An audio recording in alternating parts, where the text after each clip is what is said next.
그러니까 내가 볼 땐 이 네티즌 조직이야. 이쪽에서 타블렛을 터뜨렸어. 그래서 막 퍼돌려. 내가 봤어. 내가 늘 추적해왔던 이상한 애들이 타블렛을 돌리는 거야. 그러니까 얘네들은 거기서 작전을 변경한 거야. 그냥 박근혜는 건드리지 않고 그냥 간접 협박을 하려고 그러다가 아예 그냥 관계가 터진 김에 터뜨려. 그래서 일단 탄핵까지 몰아간다. 탄핵까지 몰아가서 그럼 일단 탄핵 소추가 되고 나면 사람들은 어떤 마음이 들어? 뭔가 해결됐구나라는 생각을 하게 될 거다. 그리고 나서 탄핵의 시간을 끌면서 이 전세를 뒤집고 이명박 뜻에 따라 움직일 후보를 만들어낼 때까지 시간을 끌면서 두고 보자. 이게 쟤네들의 시나리오가 아니었을까. 그런데 11월 초에 미국에서 사인이 딱 왔잖아. 미국의 백악관에서 대통령이 누가 되든 어떻게 되든 한미관계 동맹에 이상 없다. 그걸 백악관이 직접 나서서 얘기했다는 건 박근혜를 버리겠다는 사인이구나. 그래서 그렇다면 얘네들의 지금 박근혜를 버리고 제3지대에서 명바타를 세우려는 것 같다라고 이제 추측해서 던졌잖아. 소설이라고. 그런데 진짜 그 뒤로 한나라당에서 탈당 움직임이 나오고 명바타를 세우기 위한 여러 가지 움직임들이 보였잖아.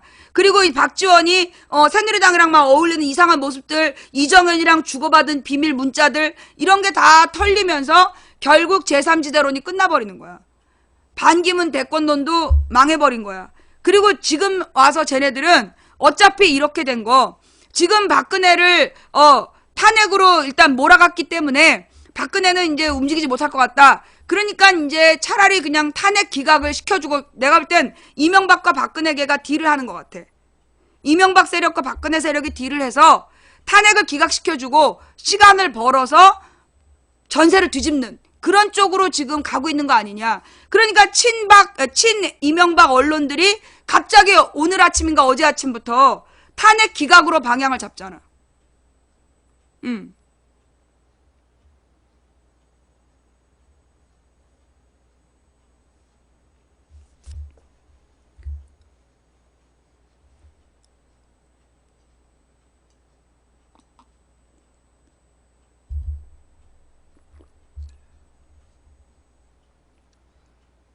라는 소설이지. 라는 소설. 사실을 얘기한 게 아니라 그런 소설을 쓸 수 있지 않을까.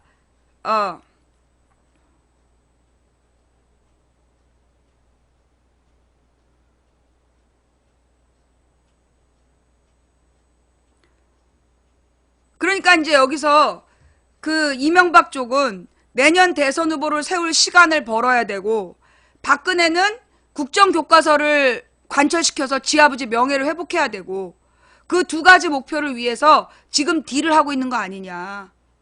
라는 소설이지. 예. 과묵한 시청자가 많은 방송 1위에 등극시켜주신 여러분께 진심으로 감사드립니다. 여러분이 굉장히 집중해서 들었다는 얘기죠. 네. 다 이해가 됐어요? 예. 이거 이해가 다 되셨어요? 이 소설에 대해서 이해가 다 됐어요? 네. 하여간 지금 이제 쟤네들 판을 저렇게 바꾸고 있는 것 같다. 하여튼 이제 이 얘기는 주진우에서 시작됐지. 왠지 주진우 기자가 굉장히 재밌는 기사들을 쓰는데 나는 좀 내가 볼 때는 주진우가 나쁜 사람이 아니라 주진우를 이명박 언론이 이용하는 것 같아. 이명박 세력이 한마디로 삼정원이 주진우를 이용하는 것 같다고. 그 주진우의 기사를 너무 많이 띄우는 것도 같고 내가 솔직히 얘기해가지고 그 주진우에 대해서 많이 언급을 잘 안 하려고 하는 이유가 뭐냐면 그 미관수 사건 때문이야. 2012년에 미관수를 띄웠던 애들이 국정원이라니까. 국정원에서 미관수를 띄워. 그래서 사람들을 미관수로 다 몰아놓고 거기서 여론조작을 했어. 그래서 12년 총선 대선 말아먹었어. 총선을 말아먹어. 미관수로. 그 다음에 일베하고 오유를 동원해서 대선을 말아먹은 거야. 그러다 보니까 그러니까 주진우라는 사람이 나쁜 사람이 아니라 나는 이 주진우나 정청래나 이런 사람들을 이명박 언론이 활용하는 것 같다. 그들의 성질을 이용해가지고, 그래서 자기네들에게 불리할 때마다 이 사람들을 활용해서, 좀 살짝의 왜곡을 하고, 그러면 또, 근데 또 이 사람들의 팬들이 있어. 그죠? 이 낙곰수 팬이나 정청래 팬들의 공통점이 있어. 일단 교집합이고, 정청래 팬이 대부분 낙곰수 팬이야. 왜냐면 낙곰수 멤버들이 정청래를 좋아하기 때문에 낙곰수 팬 이꼴 정청래 팬인데, 그 중에서 이 정청래 낙곰수 팬들이 갖고 있는 문제가 뭐냐면, 사건을 이게 냉철하게 객관적 증거로 보기보다 그들의 추측을 되게 절대시해. 그러면서 근거가 약간 부족하더라도 막 일단 퍼뜨리고 본단 말이야. 그리고 그게 아니어도 우겨. 막 우겨. 그리고 뭔가 합리적인 사람들이 반론을 제출했을 때 막 짓밟아. 근데 나는 이렇게 봐요. 민주사회의 모든 언론은 자유로워야 돼. 그래서 주진우나 이런 뭐 김어준 같은 사람이 그렇게 주장할 수 난 있어야 된다고 봐. 내가 소설 쓰듯이 김어준의 소설도 망치부인의 소설도 다 읽혀져야 되는 건 맞아. 다만 그 지지자들이 명확한 근거를 중심으로 봐야 된다. 그 주장의 근거를 봐야 된다고. 그리고 근거 제시를 요구해야 된다. 무조건 막 퍼뜨리면 안 된다. 그러면 우리가 똑같은 수준이 되는 거야. 예. 똑같은 수준이 된다. 그러니까 내가 김어준이 주장한 걸 다 믿지 않잖아. 일부만 인정하고 나머지는 많이 인정을 안 해. 그게 뭐냐? 근거가 명확하면, 팩트를 근거로 쓴 소설은 내가 인정을 하는데, 팩트가 분명하지 않은 주장이면 난 믿지 않는다고. 결정적 증거가 없다면 난 동의하지 않아. 근데 여러분도 그랬으면 좋겠어요. 내가 언제까지 방송할지는 잘 모르겠어. 나는 매일매일 방송할 때 이게 마지막 방송이 될 수도 있다는 생각을 하거든요. 내일 내가 무슨 일을 당할지 모르기 때문에. 그러면 언젠가 망치부인이 사라졌을 때 여러분들이 세상을 판단하는 기준이 있어야 돼. 그건 뭐냐면 증거예요. 예, 증거가 있어야 돼. 예, 그 증거를 확인한 다음에 얘기하세요. 그러니까 특히 이제 박근혜 지지자들의 특징이 뭐냐면 좀 사리분별 못하는 사람들이 많아. 진실인지 아닌지를, 뻔한 거짓말인데 이게 진실인가요? 이렇게 물어봐. 너무 당황스러워. 아니 이게 처음부터 끝까지 이게 말이 안 맞는 얘기잖아요. 근데 뭐가 안 맞는지를 모르는 거야. 아, 이게 우리 국민의 수준이구나. 한글은 다 읽는데 한글의 의미를 모르는 거야. 한글의 의미를 잘 모르더라고.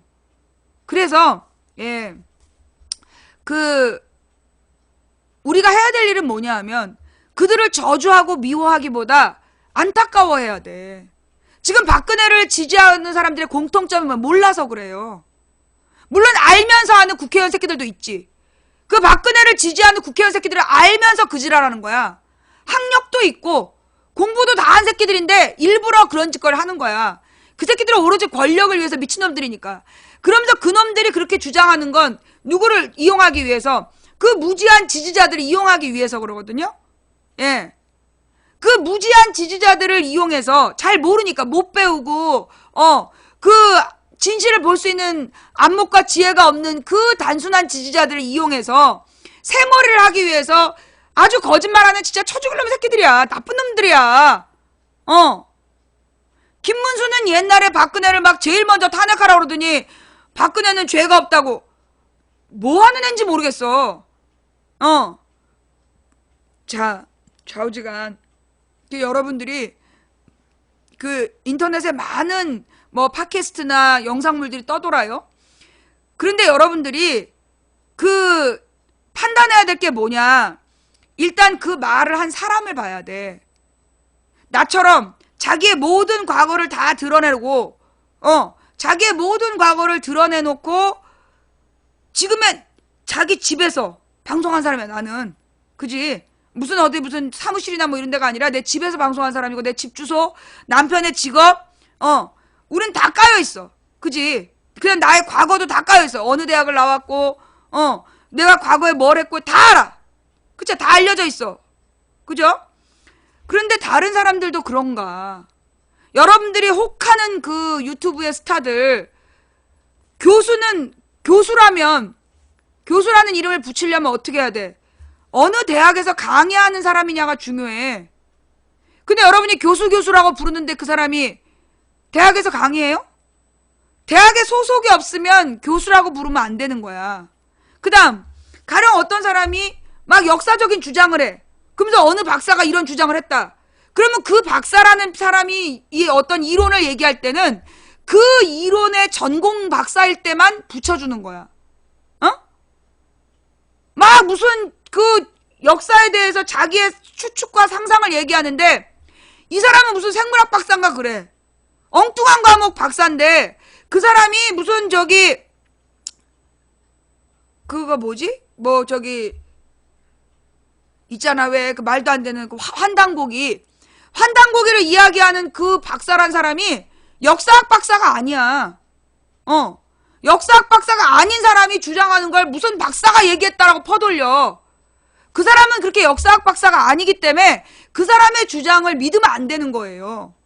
그 사람이 자기 학문에 대해서 어떤 특별한 공을 세워서 그 부분은 박사라고 불러줘야 돼. 근데 그게 그 역사학 박사가 아닌 사람이 역사적 주장을 하면 그게 아저씨 주장이야. 그럴 때는 그 아저씨가, 어느 과목의 어느 학 박사인 아저씨가 이렇게 주장했다라고 얘기해야 되는 거예요. 무슨 얘기인지 알겠어요? 네.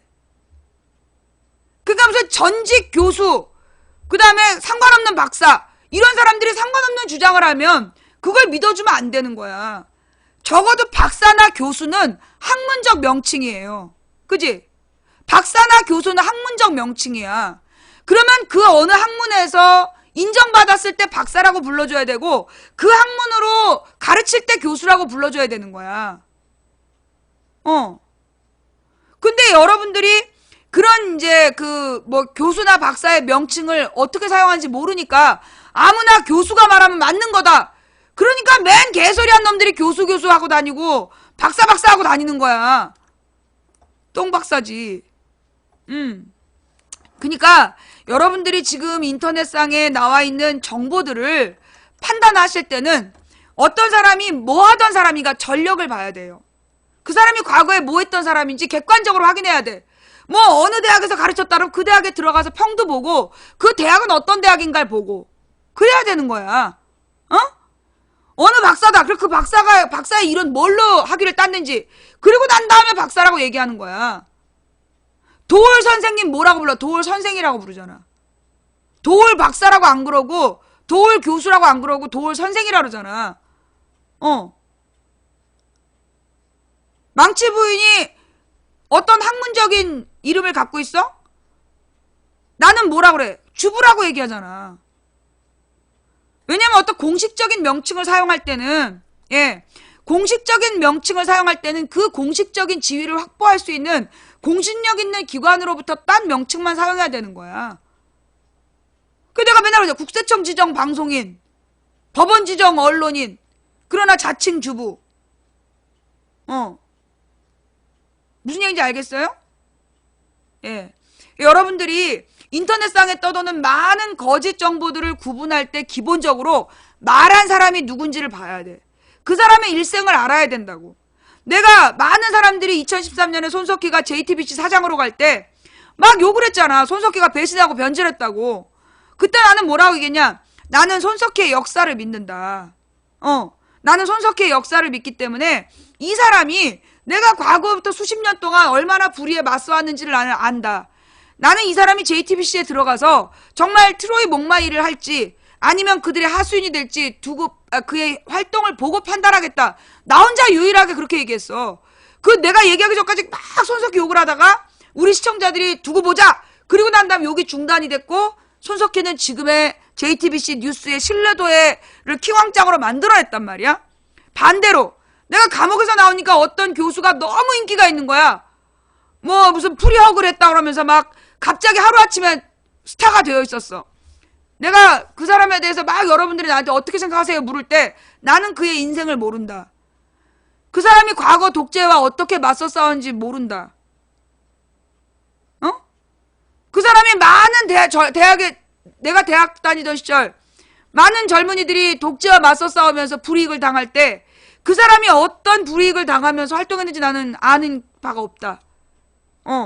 독재 시대에 독재에 맞서 싸우지 않은 사람이 과연 정의를 말할 자격이 있는가? 나는 없다고 본다. 그래서 나는 어떤 사람을 판단할 때는 그의 과거의 경력을 봐요. 그의 전력. 예. 그의 전력을 보면서 그 사람이 과거에 어떻게 살아왔는지 그걸 보고 나는 판단하는데 난 이 사람 잘 모른다. 그러니 너무 띄우지 마라. 내가 분명히 그렇게 얘기했잖아. 근데 기어이 국회의원을 만들어 놓고 사고를 번번이 치고 있어. 이게 왜 그러냐 하면 어떤 사람의 행동은 갑자기 나오는 게 아니야. 예. 갑자기 나오는 게 아니라 삶의 경험을 통해서 나오는 거예요. 오랜 삶의 경험을 가지고 그 경험을 축적해서 지금 내가 어떤 판단을 하고 어떤 선택을 할지가 나오는 거야. 그래서 그 사람의 삶의 자취가 중요한 거예요. 그러니 어떤 사람을 덥석 믿지 말라고. 막 망치부인님 이거에 대해서 어떻게 생각하세요? 그럼 내가 늘 물어보는 게 뭐야? 그거 말한 사람이 누군데요? 그 사람이 신뢰할 만한 사람입니까? 잘 모른대. 잘 모르는 사람이 한 말은 믿지 마세요. 기준은 간단해요. 여러분이 사기당하지 않을 그 기본이 뭐냐? 모르는 사람 말 안 믿으면 되는 거야. 모르는 사람 말 안 믿으면 사기를 안 당해. 근데 많은 사람들이 막 혹한, 아주 흥미있고 이런 얘기에 혹해가지고 끌려다니는데 이 사람들의 공통점이 뭐냐? 생각이 모자라. 그러니까 맨날 당하는 거야. 뺏기고 당하고. 내 앞에서 말하는 사람이 누군지를 알아봐야 되는 거예요. 예.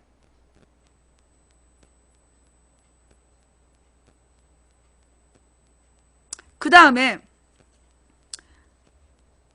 내가 나무위키에 대해서 나무위키를 나는 국정원에서 제작한 걸로 본다고 했던 거 여러분 기억나요? 원래 위키디피아라는 경향신문에서 시작한 집단지성 백과사전 운동이 있었어. 그런데 이게 어느 날 무슨 위키트리로 바뀌고 그러더니만 지금 무슨 나무위키라는 게 막 인터넷에 퍼져 있어. 근데 내가 그 나무위키에 대해서 나 이거 국정원과 연관된 것 같아 라고 내가 얘기를 했어요. 그게 언제냐면 그러니까 15년 5월이야. 15년 5월 이전에 나무위키가 별로 없었어. 15년 이전에는 나무위키라는 게 그렇게 유명하지 않았어요. 그런데 15년에 나무위키가 막 떴어. 위키백과 말고 나무위키라는 게. 그런데 그때 그 나무위키가 내 눈에 걸린 건 여시 사태 때문에 걸린 거야. 나무위키의 존재를 몰랐는데 여시 사태가 딱 터져. 근데 내가 일부러 제목을 내가 딱 보자마자 이거 국정원이다라고 봤고, 그래서 내가 여시를 혼내줄 것처럼 제목을 달아. 그러니까 막 신나가지고 망치 부인이 여시를 혼내주기로 했다 막 이러면서 글이 올라오는 거야. 그래갖고 막 위키트리에서 나무위키에서 나를 엄청 띄우는 글이 올라오는 거야. 그래 어디 두고 보자. 그리고 나서 내가 이 국정원의 이제까지의 농락지를 다 얘기를 하니까 세상에 끝에 가가지고 서울대생한테 졌다는 얘기가 올라오는 거야. 그때 기억나요? 2015년에 내가 여시를 혼낼 것처럼 제목을 달아, 여시에서 나 깐 거 누구야? 이렇게 제목을 달았어. 그러니까 이제 여시를 혼내준다 그러면서 막 망치부인 엄청 띄우는 거야. 망치부인의 전력 막 이러면서 엄청 띄워놨는데 내가 이제까지 국정원에서 사이트를 이용해서 어떤 짓을 했는지 쫙 밝혔어. 그러니까 망치부인이 서울대생에게 졌다. 그거는 명백한 허위사실이야. 서울대생이 나한테 진 문제인데 그렇게 쓰더라고. 아, 그래서 내가 이 새끼들은 국정원하고 연관되어 있다라고 내가 그때 추측이 된다라고 얘기했잖아. 그죠? 자, 내가 어저께 어떤 선배한테 전화를 받았어. 야, 너 감옥 2번 갔니? 아니요, 1번 갔다 왔는데요. 했더니 너 실형 2번 당했다 그러던데 누가요? 했더니 누구누구가 그렇대. 그래서 기사가 있다는 거야, 네이버에. 그래서 기사 좀 보내주세요. 했더니 그 말한 사람이 말을 피한다는 거야. 이제 계속해서 알아냈어. 국정원 지인이래. 기사라고 준 게 나무위키고. 나무위키의 망치부인 이야기를 그걸 신문기사라고 뿌린 게 국정원하고 관계된 지인이래. 내가 그랬잖아. 그 나무위키 국정원과 연관된 것 같다고. 예. 증거 잡았어. 국정원 연관자들이 나무위키의 망치 부인을 퍼뜨리고 다니는 거야. 어쩐지 나무위키 이상하지. 말 한마디를 써도 뭔가 이상하게 쓰고. 그죠? 아니, 그 다음에 무엇보다 망치 부인이 전과자라고 얘기하면 뭐 화를 낸다. 여러분, 망치 부인이 전과자라고 얘기하면 화를 냈어요? 잘 생각해봐. 내가 맨날 뭐라 했어? 전과 2범 되면 경북에 출마하고 전과 14범 되면 대권 도전하겠다. 명백한 허위사실이야, 그거. 명백한 허위사실이고 걔네들이 근거로 쓴 언론 보도라고 올려놓은 게 우리 가족을 명예훼손해가지고 대법원 유죄 판결 받은 애 주장을, 일방적 주장을 마치 뭔가 진짜 신문기사인 것처럼 올려놨잖아. 이게 바로 수상하다는 증거예요. 객관적이고 신뢰할 만한 자료를 제시하는 게 아니라 나한테 개인적인 사감을 갖고 있는 자의 주장을, 일방적인 주장을 마치 신문기사인 것처럼 올려놓은 거 아니야. 예. 그러니까 일부러 마치 객관적인 사실인 것처럼 얘기하죠. 객관적인 사실들을 주관적으로 아주 비꼬아가지고 아주 나쁘게 만든 거야. 그러니까 망치 부인에 대한 평가를 나쁘게 하려는 목적으로. 그죠? 근데 내가 이거 국정원과 연관되어 있다 내가 그랬잖아. 그런데 그 자료를 준 사람이, 그러니까 나무위키로 망치 부인에 대해서 준 사람이 국정원 지인이래.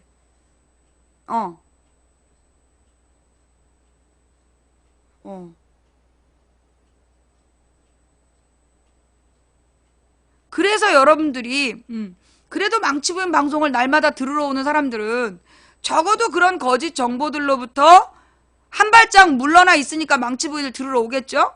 물론 이 중에도 한 1000명은 망치 부인을 욕할 마음으로, 그러니까 믿지 않고 보는 사람도 한 1000명 될 거라고 봐. 그죠?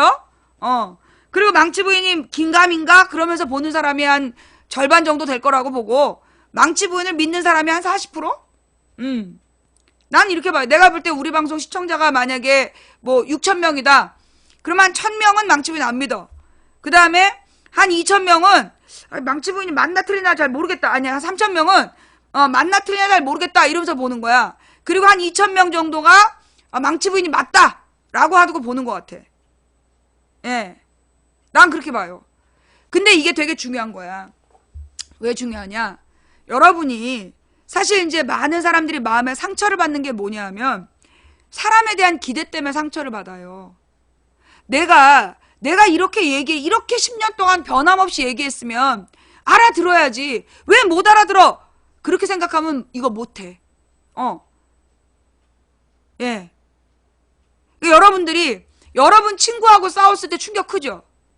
여러분의 가족이 여러분을 비난했을 때 충격이 큰 것처럼 당연히 내 편인 줄 알고, 예.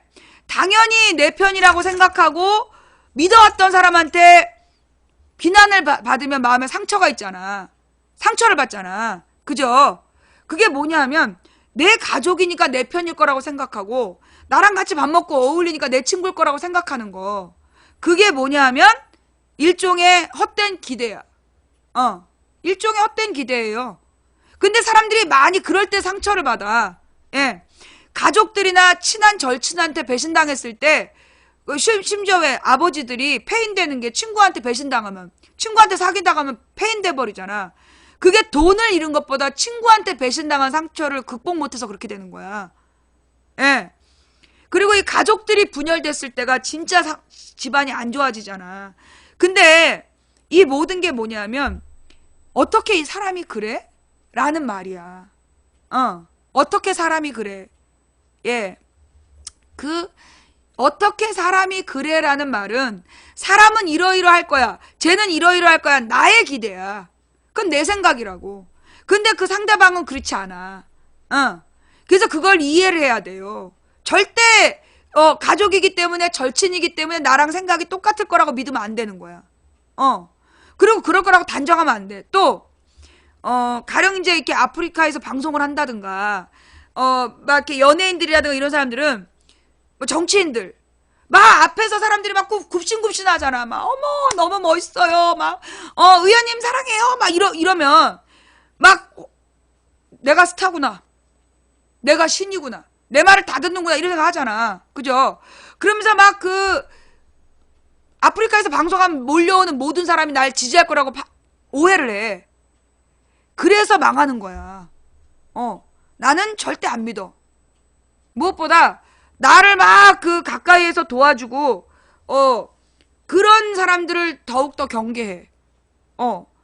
갑자기 후원을 많이 하면 일단 경계경보 1호가 발령이 돼. 뭔가 수상한 사람이다. 그리고 뒷조사를 시작하지. 이 사람 알아요? 막 이러면서. 이게 나는 나한테 막 잘할수록 더 의심해. 그리고 나한테 잘했다고 그래서 특별하게 마음을 주지 않아.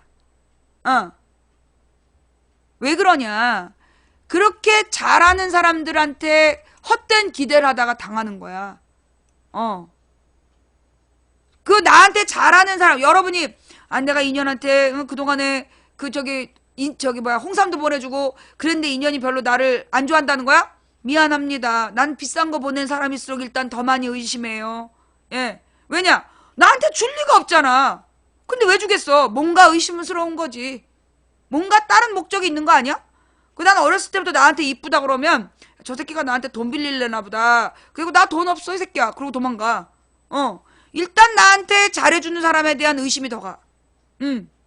그러니까 웬만해서 실수를 안 하려고 그러죠. 그런데 내가 요즘에 이상한 일을 발견했어. 시청자들 중에, 자, 여러분, 다시 한번 얘기할게요. 우리 망치분 방송에서 절대 금지되어 있는 게 뭐죠? 시청자들한테 개인적으로 인사하는 거예요. 방금 전에 우리 남편한테 누가 인사를 하더라고. 앞으로 나는 그 사람을 블랙 걸 거야. 다음에 내 눈에 띄면. 내가 바빠서 지금 찾아서 블랙을 못 거는데, 예. 우리 방송에서 절대 금지된 게 침묵질이에요. 예. 그리고 누군가, 침묵질하고 시킴질, 금지되어 있어요. 도배질. 1차로 금지되어 있는 게 침묵질, 시킴질, 도배질이야. 침묵질이란 개인적으로 이름을 부르면서 서로 친하게 지내는 거. 시킴질은 망치부인한테 뭐 해주세요라고 얘기하는 거. 그 다음에 세 번째로 도배질은 똑같은 말 반복하는 거. 셋 다 금지되어 있어. 예. 그 다음에 닉네임을 불러서 비판하는 것도 금지되어 있어요. 왜냐하면 이게 2인 1조로 들어와갖고 어떤 놈이 A가 들어와갖고 막 망치부인 쌍년아 그래. 그럼 B가 A 개놈아 이러면서 A랑 B랑 막 채팅창에서 싸움을 해. 그러면 망치부인 방송에 아무도 안 듣고 걔네들 싸움 구경을 해.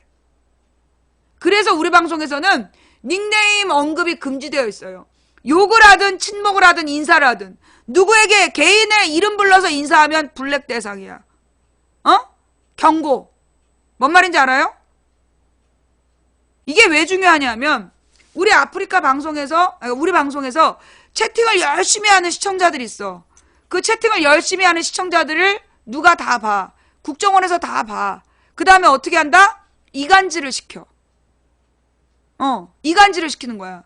누구랑 누구 저기 누구누구가 이렇게 얘기했는데 질문을 던진다니까? 얘네들의 이간질은 A가 A님, B님이 A님 욕했어요. 이렇게 안 해요. 이간질을 어떻게 하냐? A님, B님 어때요? 라고 물어봐. 그러면 뭐 그냥 뭐 괜찮은 것 같은데요. 그래요? 아니 뭐 그냥 이렇게 얘기해. 그러면 A는 그 순간부터 왜 B가 뭐라 그랬는데 아니 그냥 그러면서 의혹을 던지는 거야. 의심을 심어. 그러면 그 다음부터 A는 B에 대해서 뭔가 소설을 쓰기 시작해. 그래서 B가 하는 모든 말이 나에 대한 욕인 것처럼 들리는 거야. 그렇게 해서 깬 방이 아프리카에 수백 개야. 잘 나가던 방이 그대로 다 깨졌어. 그 다음에는 특히 이제 좀 약간 내가 왜 별풍선 많이 쏘는 사람을 모른 척하냐. 별풍선 많이 쏘는 사람들끼리 경쟁을 붙여. 경쟁을 붙이고 막 누구를 더 띄워주는 거야. 그래서 나중에 싸움을 붙이더라고. 그래서 나는 별풍선을 많이 쏘는 사람을 절대 모른 척하는 거야. 불러주지도 않잖아. 그 다음에 매니저들이라서 절대 안 믿어요. 예, 매니저들이라고 해서 안 믿어. 왜냐하면 이 매니저들의 일거수일투족을 내가 다 아는 게 아니기 때문에 다 믿지 않아요. 예. 그리고 막 나한테 잘한다 그래서 내가 믿지를 않아. 여러 번 내가 당했기 때문에 뭐 나를 막 도와주고 싶다 그러면 아유 그러세요. 그래. 근데 절대 마음을 주지 않아.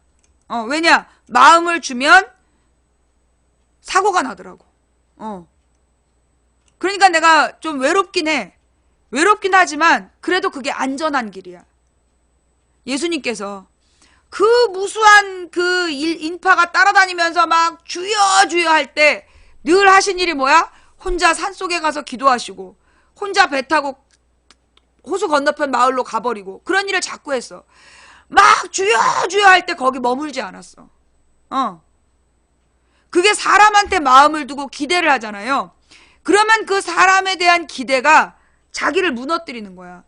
내가 이번에도 왜 힘들었냐. 그 문재인 팬들은 적어도 상식적이겠지. 합리적이겠지. 라고 생각했는데 그들이 나를 욕하는 걸 보고 상처를 받은 거야. 그래갖고 내가 너무나 한 2달 힘들었어. 생각했지. 이게 나의 헛된 기대다. 문재인의 팬이니까 합리적이고 상식적일 거라고 생각한 게 그게 헛된 기대였구나.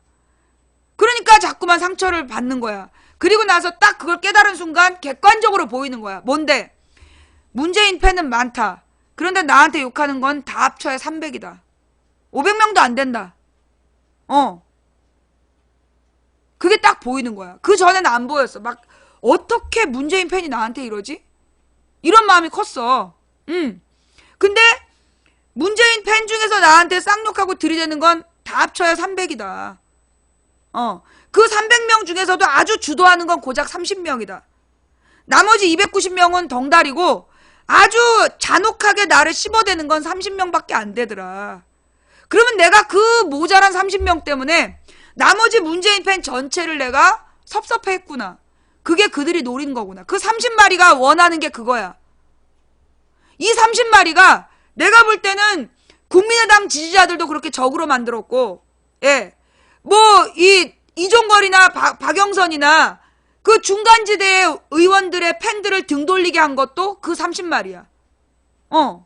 마치 지네가 그 30마리가, 지네 30마리만 문재인을 사랑하는 척 하면서 그 나머지 사람들 전부 다 짓밟아가지고 마음에 상처를 주고 떠나게 만드는 거야. 그래서 그게 딱 보이니까 내 스스로 참 부끄럽더라고. 아, 씨발. 나 또 당한 거야? 아니, 10년을 하면 뭐하나. 또 당하고 앉아있는데. 부끄러웠습니다. 예. 자, 좌우지가 이제 그래서 문재인 팬을 가장한. 나는 걔네들이 문재인 팬이 아니라고. 나 그 30마리는 문재인 팬이 아니라고 봐. 왜냐? 언어가 국정원이랑 똑같아. 내가 그랬잖아. 나는 언어를 추적한다고. 언어는 사상의 표현이에요. 그가 쓰는 말은 사상의 표현이야. 내가 오늘 헌재 게시판에 가서 글을 쓴 거 아마 대부분 알 수 있을걸? 그죠? 내가 쓴 글은 티가 나잖아. 다른 애들 그냥 똑같이 글 쓰는데 나는 뭔가 근거를 들어서 설명을 하려고 애쓰잖아. 언어는 사상의 지문이야. 언어는 사상의 지문이야.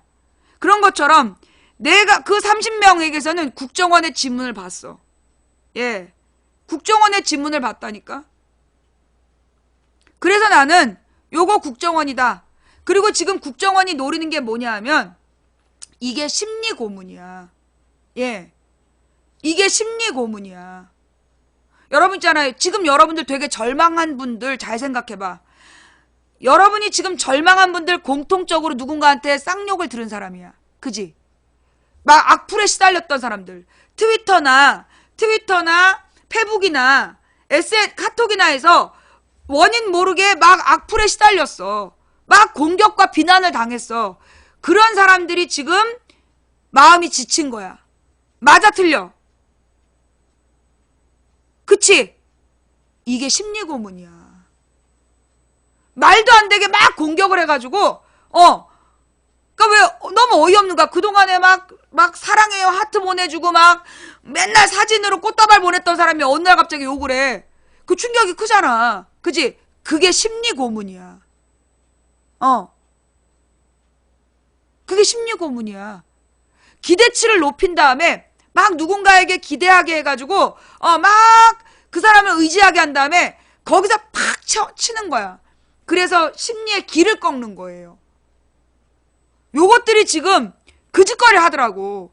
보니까 우리 방송에서 자꾸만 그 절망감이 퍼져나간 사람들을 내가 곰곰이 돌아보니까 공통점은 인터넷에서 막 댓글 투쟁을 한 거야. 댓글 악플러들한테 시달린 사람들이야. 망치부인 말이 맞는 것 같다. 손 들어봐요. 예. 악플러들한테 시달린 다음에 절망감이 느껴졌다.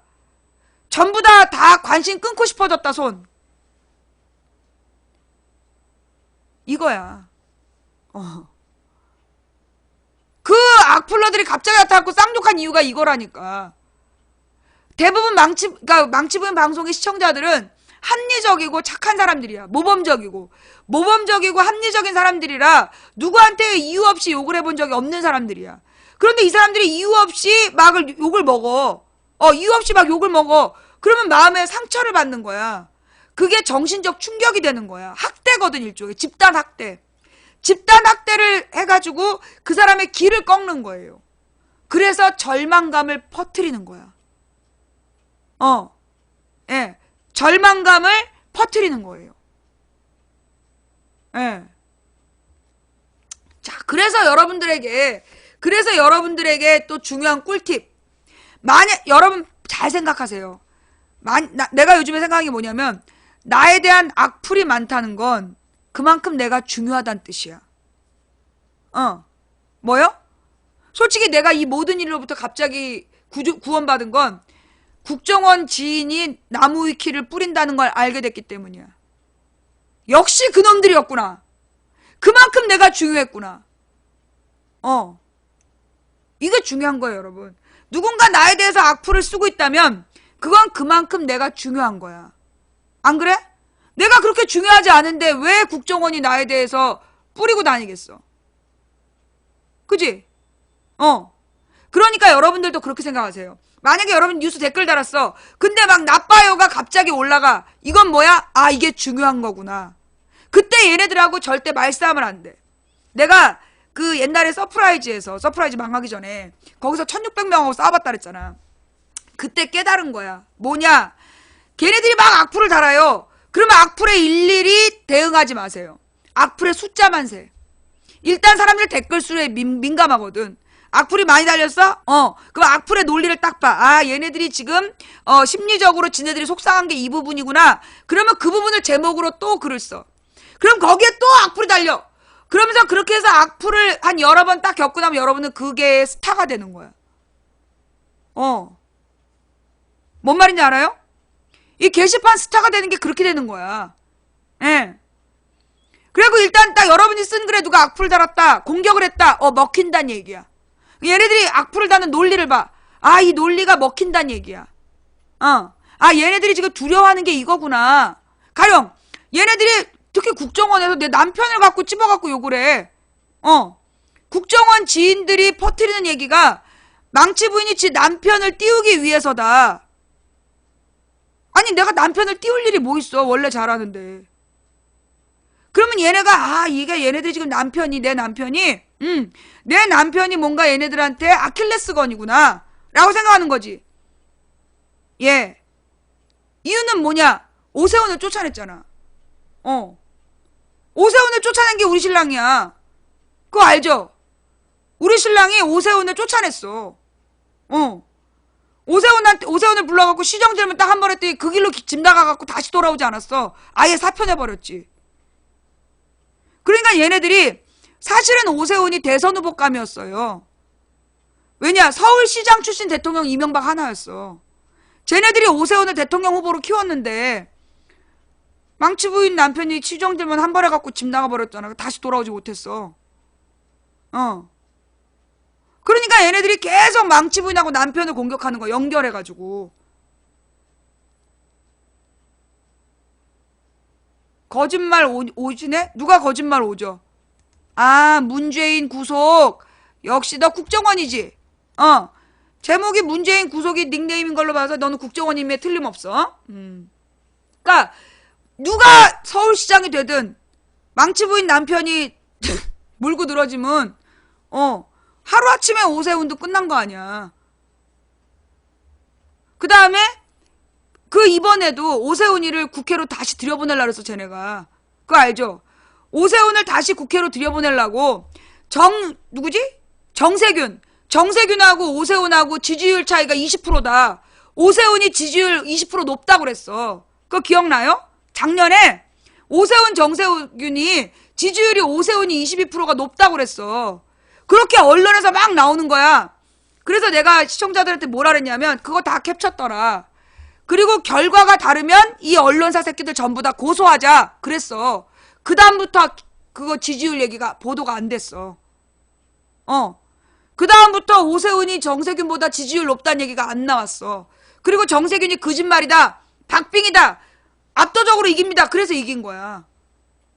내가 지난 총선 때 쓴 방법이 뭐냐면 매번 이 새끼들이 하는 게 뭐냐면 누구랑 지지율이 비슷하다, 뭐 앞섰다 이렇게 거짓말을 해가지고 선거에 영향을 준 거야. 왜냐하면 유권자들이 투표하기 전에 누가 대세인지를 보는 거야. 사표 방지 심리 때문에. 내 표가 죽을 수 있기 때문에 유권자들의 심리를 보는 거야. 그래서 여론조사를 본단 말이야. 그러니까 자기네들이 아예 판이 딱 확정된 거 안 건드려. 박빙인 지역만 이 새끼들이 가짜 여론조사를 뿌리는 거야. 그래서 결과를 뒤바꾼 거예요. 그래서 오세훈이랑 한명숙이 박빙이었는데 일부러 오세훈이 22% 앞선다고 거짓말했던 거야. 그래서 내가 작년 총선 때 뭐라 그랬냐. 여론조사 결과를 전부 다 지역별로 캡처 떠라. 그래서 선거 결과가 다르면 그 여론조사 기관의 사장을 고소하자. 여론조사 회사를 고소한 게 아니라 사장을 고소해라. 왜? 사장이 이름 바꿔서 자꾸 여론조사를 하거든. 그래서 우리가 그 여론조사 회사의 사장을 고소하자라고 결의를 한 다음부터 아무도 가짜 여론조사 발표를 못했어. 그러니까 그 다음부터 뭐라고 얘기했냐면 새누리당이 190에서 200석 간다. 새누리당이 190에서 200석 간다란 얘기만 나와. 갑자기 그걸로 끝까지 갔어. 그런데 그 말은 결국 새누리당이 대세라고 뻥을 깐 거지만 사실 결국은 투표할 때 유권자들은 동네 분위기를 보거든. 동네 사람들이 지지한 대로 간 거야. 그래서 지난 총선에서 그 새누리당이 190에서 220석 간다고 개뻥들을 모든 언론 천대 실패한 이유가 뭐냐? 우리 동네는 아닌가벼. 다른 데는 새누리당이 우세한지 몰라도 우리 동네는 아닌가벼. 그러면서 우리 동네 대세를 찍은 거야. 우리 동네 여론대로. 이것들이 일부러 항상 그 여론조사를 가짜로 뿌려가지고 그걸로 당락을 결정했던 거예요. 그래서 내가 그 여론조사 결과하고 다르면 그 여론조사 회사의 사장을 고소하자. 책임자를 고소하자고 하니까 이것들이 개별 발표를 못했어. 선거법 위반이라고 내가 이제 막 물고 늘어지겠다. 나 선거법 위반으로 내가 감옥 갔다 왔다. 선거에 영향을 미친 행위라고 보고 내가 다 고소하겠다. 새끼들이 아무도 개별 발표를 안 하더라고. 그리고 일제히 여론조사에서 JTBC까지 전부 다 모든 여론조사 기관에서 새누리당이 190에서 220석 간다 라고 얘기했지. 근데 내가 뭐라 했어? 아니다! 여소야대다. 여소야대다. 호남에서 국민의당도 야당이다.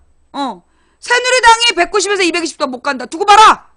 더민주가 1당 할 수도 있다. 더민주가 최소한 120에서 130은 간다. 내가 세 가지 얘기했고 세 가지가 다 맞았어.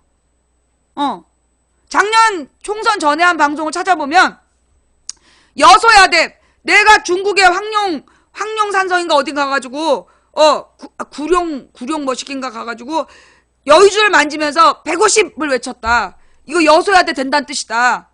내가 저기 소형을 빌었기 때문에 여소야대 될 거다라고 얘기를 했어. 그 다음에 더민주가 최소한 120에서 130은 간다. 그 더민주가 1당 될 수도 있다. 라고 얘기했는데 용문석굴. 용문석굴 가가지고 내가 여의주를 만지면서 150을 외친 다음에 내가 151을 할걸. 그리고 내려왔다. 그 얘기 했잖아요. 나 혼자서 여소야대를 외친 거야. 나 혼자서 여소야대를 계속 외치고 더민주가 120에서 130 간다. 더민주가 1당 될 수도 있다. 다들 비웃었지.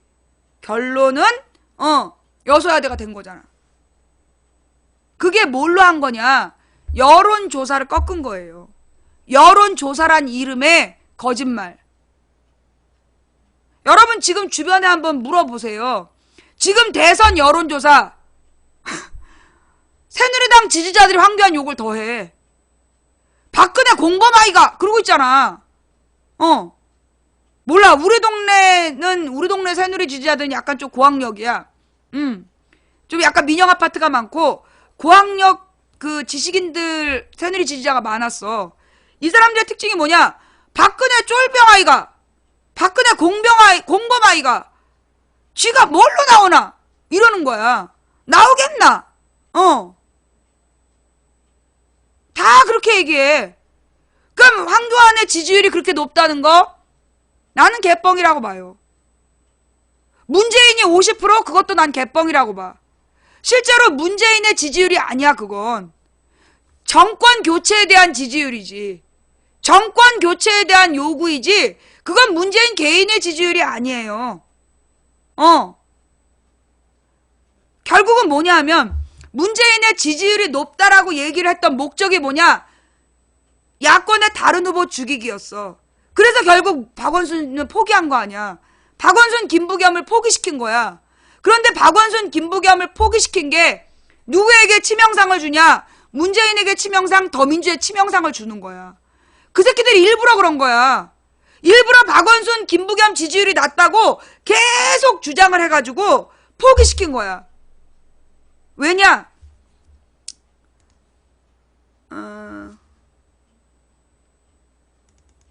이거 한번 들어봅시다.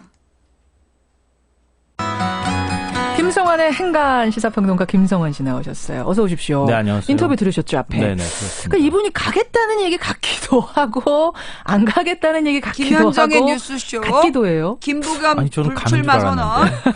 근데 이 정도 교감을 이야기하시는 거 보면은 네. 사실 가는 쪽으로 마음은 있는데 지난번에도 뭐 같이 안철수 전 대표하고 뭐 합의도 하고 그랬잖아요. 그러니까요.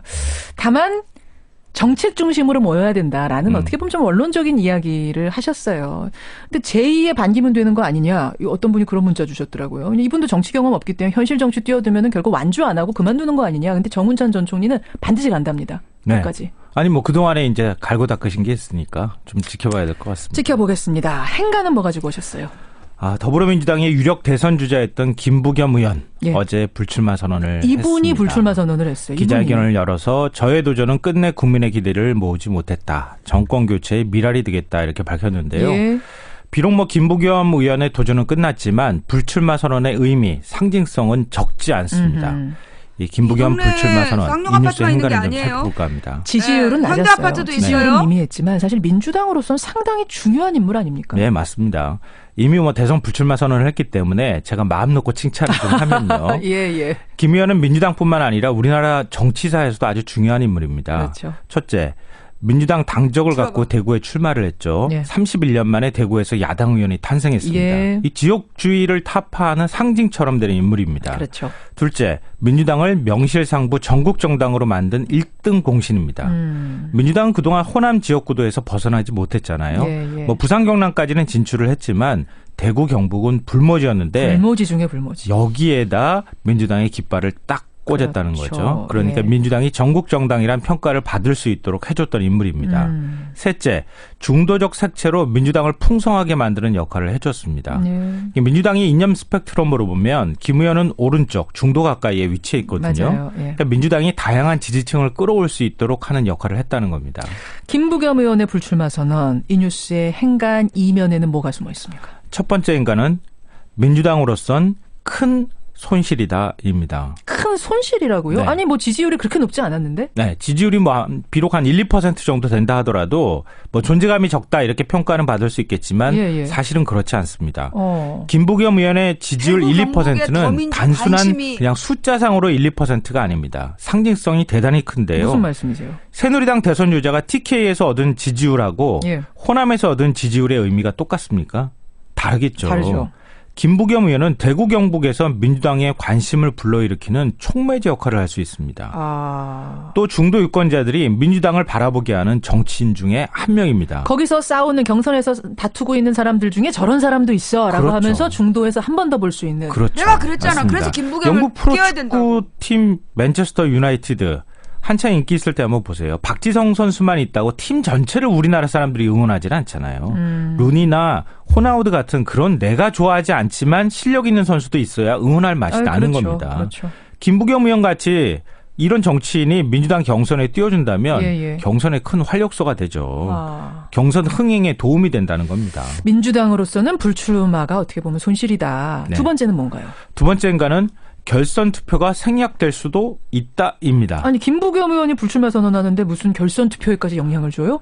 김부겸 의원 불출마 선언으로 민주당 경선이 사실상 문재인, 안희정, 이재명 3파전이 됐잖아요. 최성 고양시장도 출마 선언했지만 뭐 사실 지지율이 좀, 좀 많이 낮은 편이고요. 경선이 4파전에서 3파전으로 줄어들면 파이를 나눠 먹을 사람이 한 명 줄었다는 의미가 되잖아요. 그러네요. 당연히 3명이 가져갈 파이가 커질 것이고 여차하면 1차전에서 1위가 과반 지지율을 가져가서 결선 투표 없이 승부를 끝낼 가능성이 높아진다는 겁니다. 아하. 지금 민주당 경선이 흥미있는 이유가 뭐겠습니까?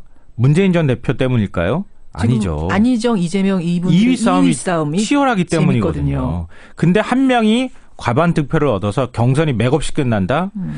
이 경선 흥행 면에서만 본다면 재미와 감동이 아주 약해지겠죠. 문재인 대표는 이렇게 되면 근데 좋아하는 거 아니에요? 물론 문재인 전 대표는 좋을 수 있겠지만. 당 전체로 봤을 때는 그렇게 좋지는 않다. 근데 또 문재인 전 대표 입장에서도 보더라도 1위가 될 때 그냥 맥없이 1위가 되면 재미가 없잖아요. 정해놓고 1위보다는 좀 드라마틱하게. 그렇죠. 1위가 되더라도. 흥미진진하게. 그래야 본선 경쟁력도 커지고 정권 교체 가능성도 높아지게 되는 겁니다. 그럴듯한 분석이네요. 김부겸의 불출마 선언에 내가 계속 주장했던 거잖아 이게. 마지막 세 번째인가는 김부겸의 동선을 주목하라입니다. 불출마 선언을 했는데 그 다음 동선이요? 네. 그러니까 비록 지지율이 1, 2%에 불과하지만 가진 자산은 굉장히 많잖아요. 당내 온건파 중도를 상징하고 있죠. 그렇죠. 대구라는 지역적 정치적 자산도 있습니다. 앞서 말씀하신. 김 의원이 어느 후보를 지지하느냐에 따라서 경선 판도도 흔들릴 수 있다는 얘기입니다. 바로 그래서 나머지 후보들이 적극적인 구애 작전을 어제 펼쳤는데요. 어떤 식으로 구애했어요? 문재인 전 대표는 지역구도에 맞선 감동의 정치인이다. 함께 힘을 모아 나가겠다. 이렇게 얘기했고요. 안희정 지사는 상생 공전의 길을 함께 가겠다. 이재명 시장은 야권 연합 공동정부를 반드시 실현하겠다. 이렇게 얘기했습니다. 김부겸 의원이 얘기했던 그런 것들을 그렇죠. 내가 김부겸 의원이 얘기했던 거죠. 그럼 김부겸 의원을 안고 가겠다 이런 얘기가 드는 건데요. 그러네요.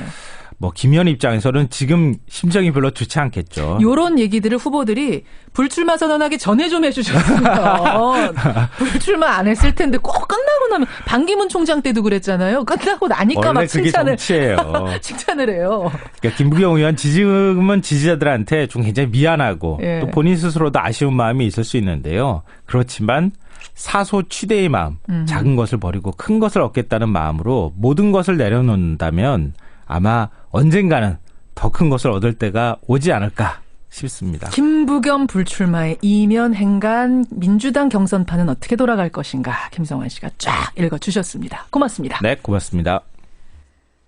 결국 여기서 우리가 놓친 게 뭐냐. 대선 지지율 보도에 우리 가능성을 말아먹은 거야. 국민의 희망으로 모아낼 수 있는 정권 교체의 열망의 가능성을 언론의 대선 후보 지지율 발표를 그냥 받아들임으로 인해서 놓친 거야. 솔직히 나 말고 누가 이거 대선 여론조사 가짜라고 얘기했어. 잘 생각해봐. 모든 팟캐스트가 다 여론조사 맞다고 주장했잖아. 내가 계속 이 여론조사 가짜다. 이렇게 하면 안 된다. 이거 거짓말이다. 내가 느끼는 여론의 실제 느낌이 다르다. 분명히 얘기했지만 나 빼놓고 아무도 인정을 안 했어요. 결론은 뭐냐? 이게 김부겸하고 박원순이 갖고 있는 건 박원순의 수도권 관심사, 수도권 중도표, 김부겸의 중도표를 잃어버린 거야.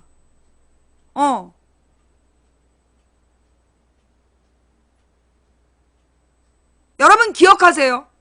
이번 17년 대선에서 제대로 된 결과가 안 나온다면 이건 내 말 안 들었기 때문이야. 자, 내가 분명히 얘기했었지. 김부겸, 박원순이 가야 된다. 이 대선 끝까지 박원순이 가야 된다. 박원순을 욕하지 마라. 내가 분명히 얘기했어. 그런데 기어이 박원순을 밟아가지고 문재인의 가장 무서운 경쟁자라고 박원순을 밟아서 판을 깼어. 그리고 김부겸은 관심도 일부러 안 준 거야. 그래서 이게 죽어버린 거야. 다행히 안희정은 더 늦기 전에 망치 부인의 손을 잡았고 망치 부인의 부름에 응했고 차차기라고 완전히 묻어버린 프레임을 깨고 나온 거야. 잘못하면 차차기 프레임으로 저기도 죽일 뻔했어, 안희정도. 그러면 이 경선은 아무 의미 없는 경선이야. 결국 문재인이 당선된 다음에 분명히 그랬겠지. 문재인이 후보가 된 다음에 어차피 기울어진 운동장에서 어차피 문재인이 후보되는 거 아니었냐. 감동이 없는 경선. 이렇게 제목 다 뽑아버릴 거야. 그러면 문재인한테 투표 안 하고 다 놀러 갈걸? 이게 대선의 문제라고. 어? 내가 그랬잖아. 한명숙을 2012년에 내가 한명숙이 당대표 되면 당대표 된 다음 날부터 한명숙으로 안 된다는 얘기 나올 거다. 그 다음에 언론에서 한명숙하고 박근혜 사진 나란히 놓고 무능하고 늙은 여자, 그 다음에 젊고 힘찬 박근혜라고 비교할 거다. 사실 둘이 나이 차이가 10살도 안 나. 그런데 그렇게 비교해 갈 거다. 그때 어떻게 대처할 거냐. 그러니까 티나는 젊은 남자로 가야 된다라고 내가 주장했더니 전현희 민평년이라 이인영 민다. 지랄을 하더라고.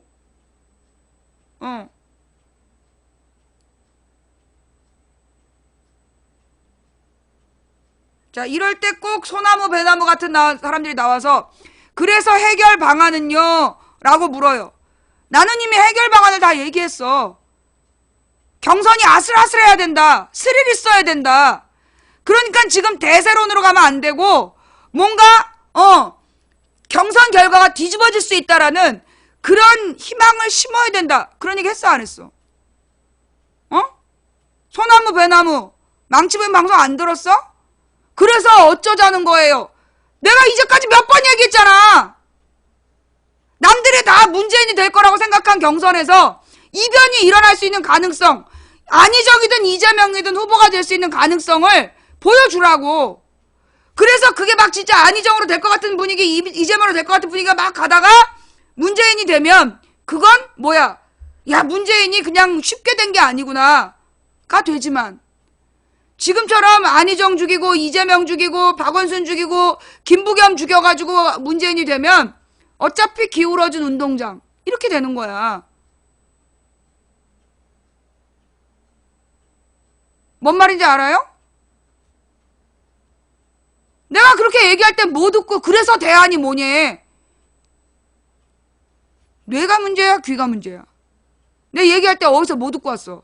펜딱지도 달고 서포터 딱지 달고 뭐 하고 있었어?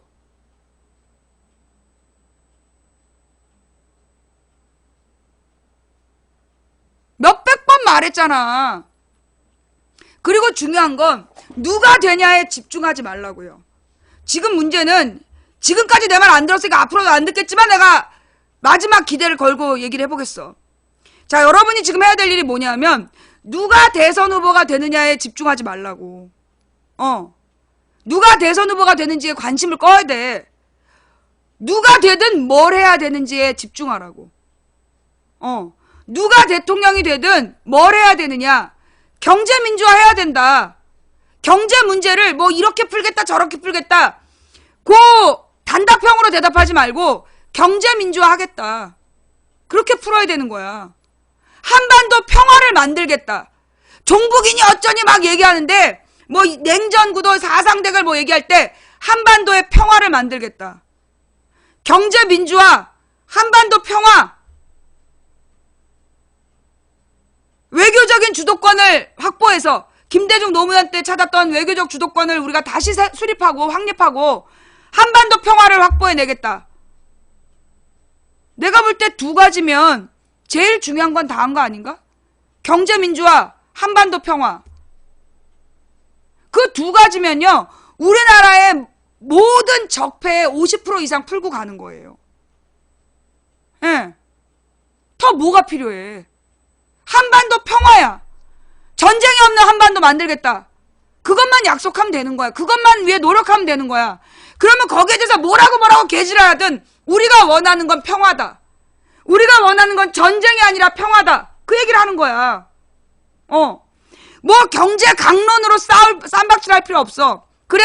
무슨 수를 쓰든 경제 민주화해라. 한반도의 빈부격차를 줄이고 일자리를 늘리고 그리고 중산층을 복원해내는 거 그게 경제민주화야. 여러분 경제민주화가 뭐냐? 아까 질문 나왔죠. 경제민주화가 뭐냐 하면 뭐냐? 빈부격차를 줄이는 거야. 빈부격차를 줄이고 중산층을 복원하겠다. 그거예요. 중산층을 복원한다는 건 뭐냐? 가난한 사람들이 좀 더 잘 살게 되고 부자들의 것은 좀 나누어서 가운데 부분을 풍성히 만드는 거 그게 경제민주화야. 그러면 빈부격차가 없이 똑같이 나눠갖겠다는 건 공산주의죠. 그런 공산주의는 경쟁이 전혀 존재하지 않고 생동감이 없어. 노력의 대가를 전혀 받지 못하는 거야. 그런데 빈부격차를 줄이면서 중간지대를 키운다는 얘기는 노력 여하에 따라서 최상도 될 수 있고 적어도 아무리 못해도 최악으로 떨어질 가능성이 적은 혹은 재기의 가능성이 있는 그런 가능한 나라를 만들겠다. 똑같이 나눠 갖는 거는요 공산화예요. 근데 우리가 원하는 건 빈부격차를 줄이겠다는 거야. 빈부격차를 줄이고 중산층을 확대하겠다. 예. 그걸 목표로 하는 거야. 아니 그럼 대통령이 되면 하루아침에 마술사처럼 딱 하는 게 아니죠. 그러면 아까 망치 부인이 맨 처음에 목 터져라 얘기했던 바로 이 부분 신자유주의의 문제점을 극복하면 되는 거야. 공기업 민영화 바로잡고 대기업 규제 완화를 바로잡고 대자본이 무한 이익을 추구하는 승자 독식 구조를 바로잡고 예. 이런 걸 하면 된다는 거야. 아까 이거 왜 하는지 몰랐지? 내가 볼 때 지금 다음 대통령이 해야 될 과제는 두 가지예요. 경제적으로 경제 민주화를 이룩하는 거 이게 모든 나라의 중심 과제야. 이 신자유주의 체제 때문에 중산층이 몰락했어. 부자들이 다 빨아먹고 나머지 다수가 가난해진. 여러분 그 로렌츠 곡선이라는 거 들어봤죠? 예. 로렌츠 곡선 이야기.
자, 이 로렌츠 곡선이라는 건데 이게 뭘 얘기하느냐 하면 이제 이게 뭐냐면 그 나라의 전체 재산의 정도야.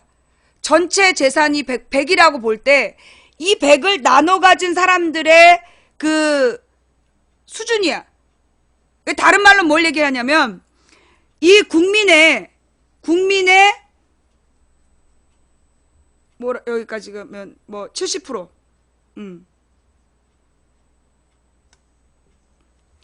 국민의 70%가 국가 재산의 30%밖에 못 갖고 있다면 이거는 어떤 거냐? 빈부격차가 심한 거예요. 국민의 70%가 국가 재산의 30%만 갖고 나눠 갖고 있다면 굉장히 가난한 사람들이죠. 그 다음에 이 그림을 보면 이렇게 해서 쭉 내려가 보면 상위 5%가 거의 얼만큼을 갖고 있어? 60% 50%에서 60%를 갖고 있다. 50%에서 60%를 5%가 갖고 있다. 그러면 뭐야? 소수가 절반 이상을 다 갖고 있다는 얘기잖아.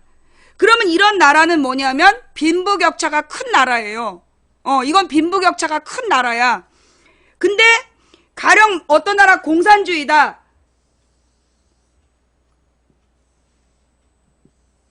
이게 뭐냐?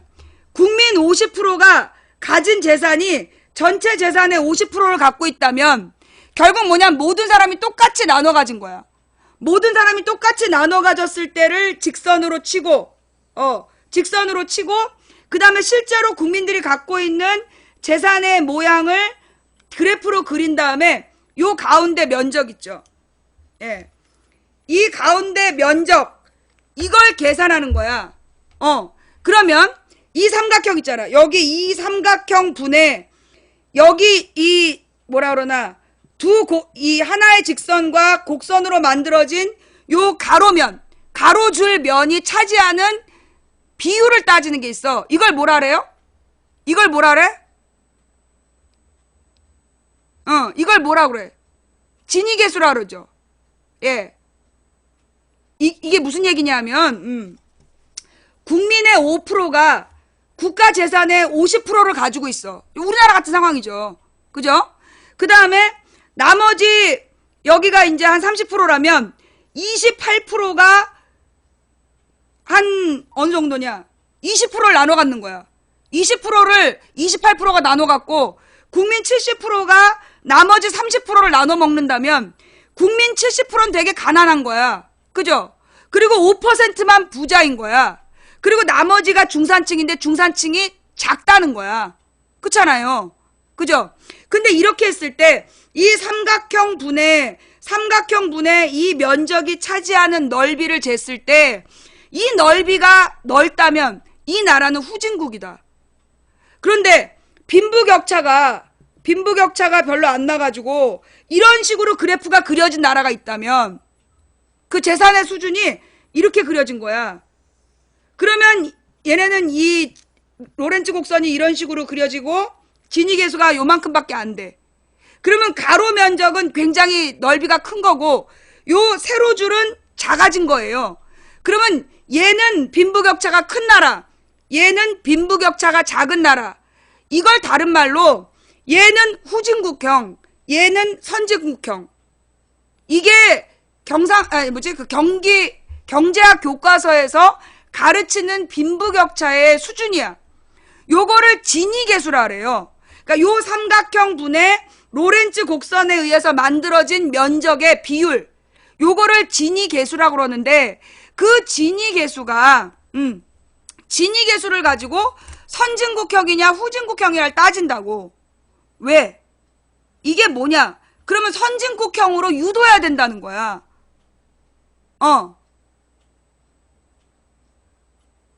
그래프가 반대로 나왔다고? 미안해요. 이게 좌우가 반대니까. 예. 좌우가 반대. 이 내용은 이해가 됐죠? 예. 내용은 이해가 됐지? 국민 5%가 국가 부의 50%를 가지고 있고, 그리고 가난한 사람들이, 그러니까 국민의 70%가 단 30%를 나눠 갖고 있는 나라. 가난한 나라야. 그죠? 예. 이게 이제 소위 선진국과 후진국에 대한 기준이 되는 거야. 진위계수라는 게. 그러면 이 진위계수라는 걸 왜 OECD에서 조사할까? 이게 오늘의 주제야. 진위계수라는 걸 왜 조사할까?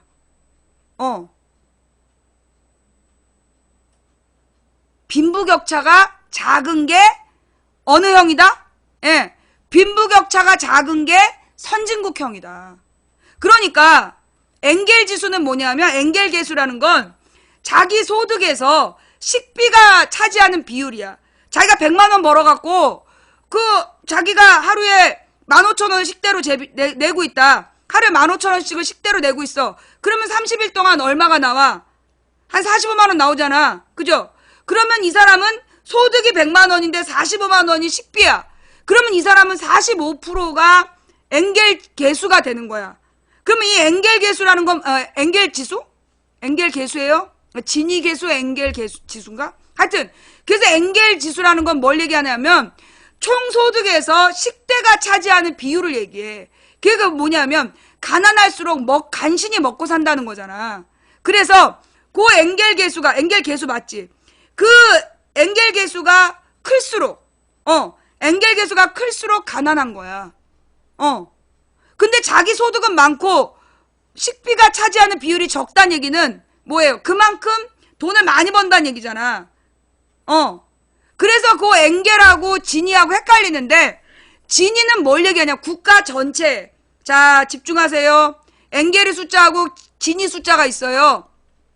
여기서 지니 숫자라는 건 국가 전체의 부를, 국가의 총 자산을 빈부격차에 따라서 그래프를 그리고 그 그래프로 만들어진 곡선과 이 전 재산을 똑같이 나눴을 때의 그 직선과의 그 만들어진 삼각형 속에서의 이 곡선이 만든 면적, 요걸로 내는 게 지니 숫자인데, 그 지니가 갖고 있는 숫자는 뭘 얘기하느냐? 이 나라가 선진국이냐 아니냐를 얘기해. 엔겔은 개인의 능력이야. 개인이 가난하냐 부자냐. 무슨 얘기인지 알겠어요? 지니 숫자는 국가가 선진국이냐 후진국이냐, 국가 경제 수준이 선진국형이냐 후진국형이냐이고, 엔겔 숫자는 개인적으로 가난한 사람이냐 부자냐를 따지는 거야. 뭔 말인지 알았지? 엔겔 지수, 지니 계수. 오케이.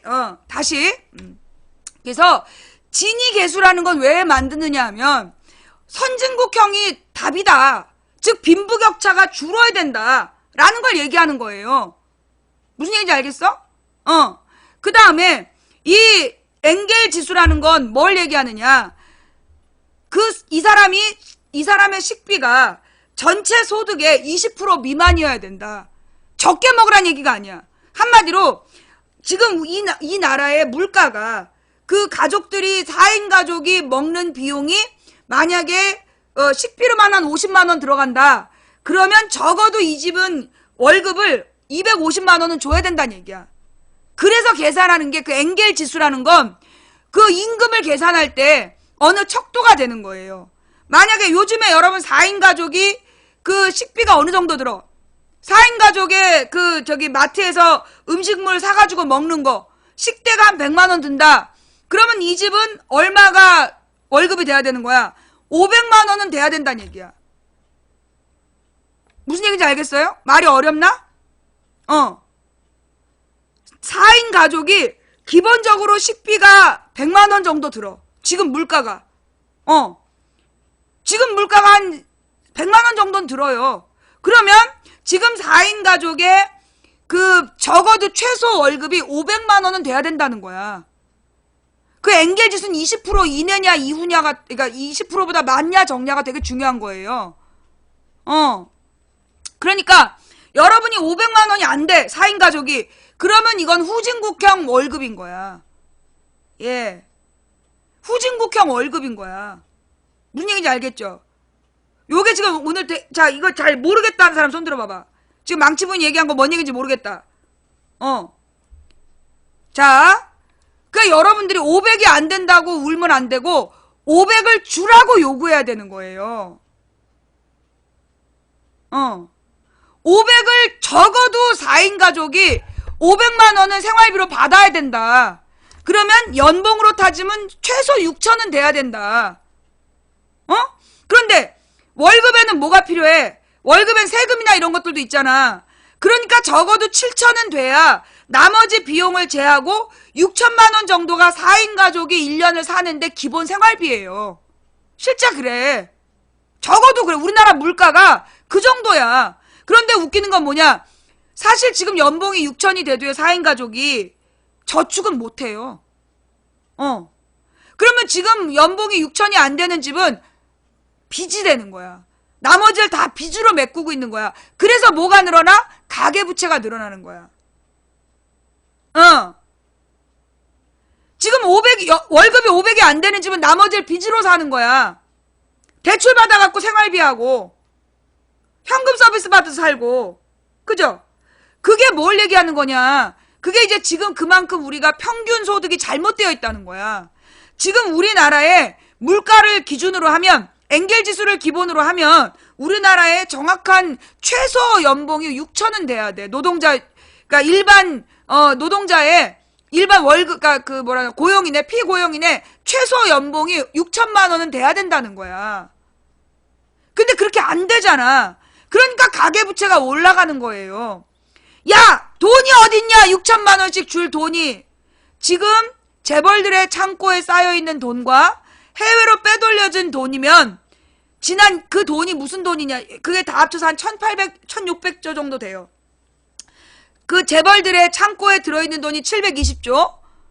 재작년 기준으로. 그 다음에 해외로 빼돌려진 돈이 840조. 그러면 1,560조잖아. 그 1,560조가 계산해보면 지난 20년 동안 노동자들이 최소 6천만 원씩 받아야 될 돈이야. 뭐요?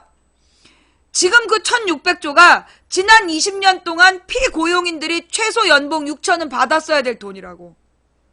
그런데 그 돈을 재벌들이 전부 다 창고에 쌓아놨기 때문에 그래서 지금 가계부채 늘어나고 그 복지비용이 그러니까 최저생계비가, 그러니까 최저생활자들이 늘어나고 이 사람들 국가에서 책임져줘야 되는데 이 부자 새끼들이 세금은 또 안 내고 그러니까 이게 국가에 부담이 되는 거잖아. 그래서 국가 부채가 늘어나고. 그 다음에 이 재벌들의 주식값을 떠받쳐 주느라고 국민연금 같은 걸 쏟아부었는데 국민연금은 국가가 국민에게 갚아야 될 빚이야. 그래서 국가 부채가 또 늘어나고. 이렇게 재벌 중심의 경제 구조를 바꾸는 게 뭐?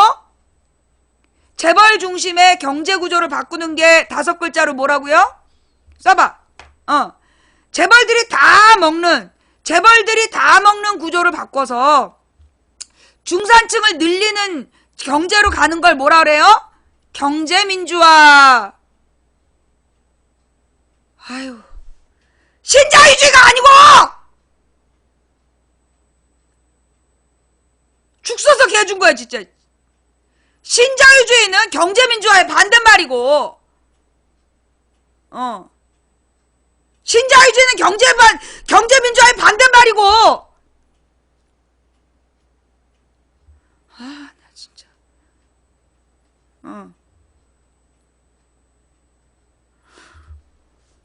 우리가 뭐요? 재벌이 다 먹는 구조를 바꿔서 다 같이 나눠 먹는 구조로 바꾸는 걸 경제민주화라고 한다. 알았지?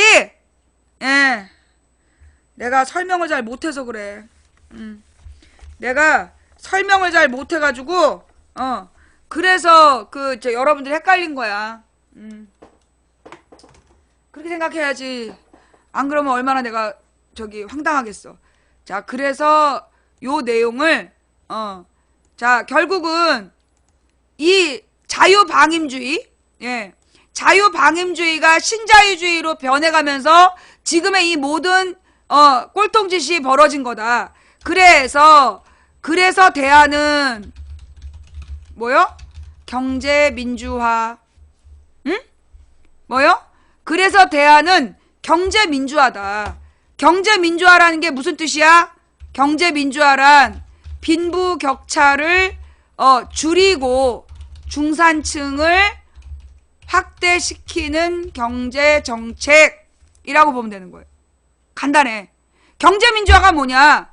빈부격차를 줄이고 중산층을 확대시키는 경제정책이라고 해야 된다. 자, 이러니까 또 망치 인연이 결국 안지사를 미는구나. 김종인이 누구야? 안희정을 민다는 걸로 봐서 망치 인연하고 뭔가 내통하는 거 아니야? 아닙니다. 전혀 내통하는 거 아닙니다. 저는 안지사가 안희정 지사가 경선에서 이긴다는 보장 없다고 생각해요. 문재인이 돼도 이렇게 가야 되고 안희정이 돼도 이렇게 가야 되고 이재명이 돼도 이렇게 가야 된다. 누가 대통령이 되든 이렇게 가야 된다를 얘기한 거예요. 오해하지 마세요. 예. 그 다음에 지금 문캠프 영입 1호, 문캠프의 영입 1호인 전인범이라는 특전사 사령관의 부인이 법정 구속이 됐어요. 그죠? 예. 저 성신여대 총장인데 고액을 횡령을 했다는 거야. 그래갖고 이제 법정 구속이 됐어. 정말 문캠프에 누가 똥바가지를 뿌린 거죠. 그죠? 세상에. 징역 1년이나 실형을 선고받고 법정 구속됐다니. 기가 막히죠. 어떻게 하면 좋아. 자, 그런데 여러분, 이 여자가 그 돈을 개인적으로 착복해서 명품 가방을 산다든가 해외 크루즈 여행을 갔다든가 한 게 아니라 이 사람이 그 돈을 뭐 했냐면 변호사 비용을 썼어.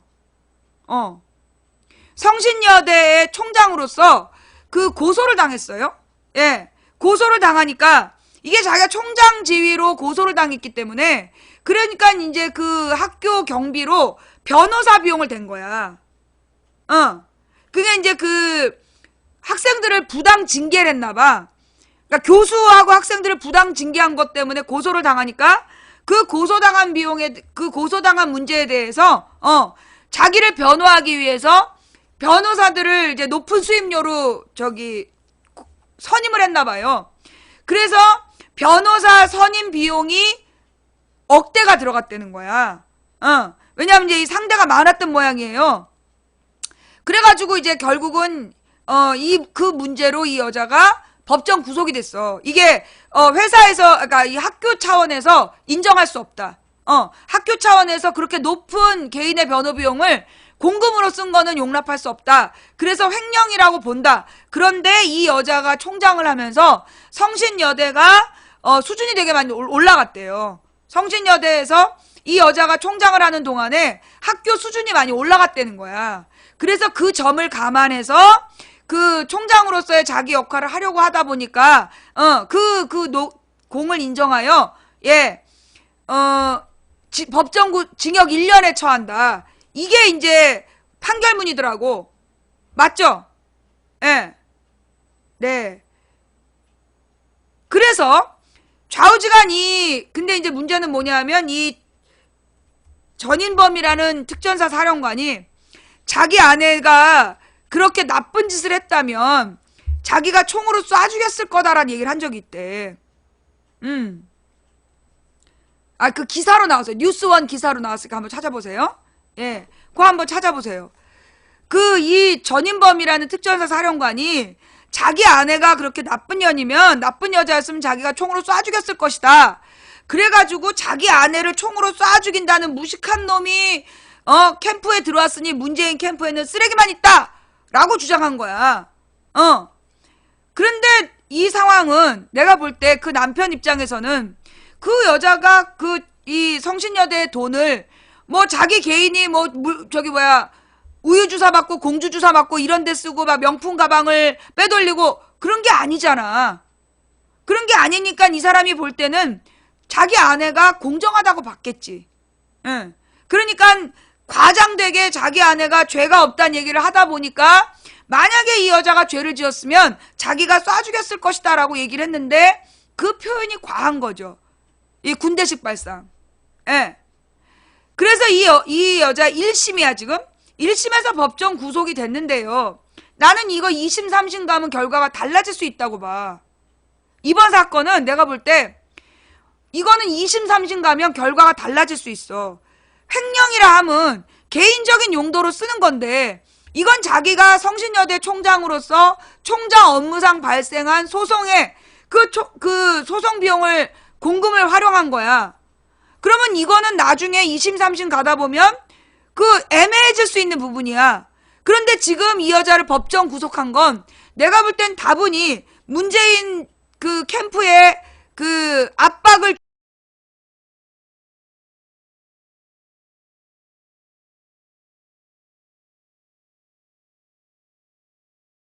주는 나름대로 똥칠을 하려는 목적의 판결이 아니고는 집행유예 정도도 가능하다고 보거든요. 예.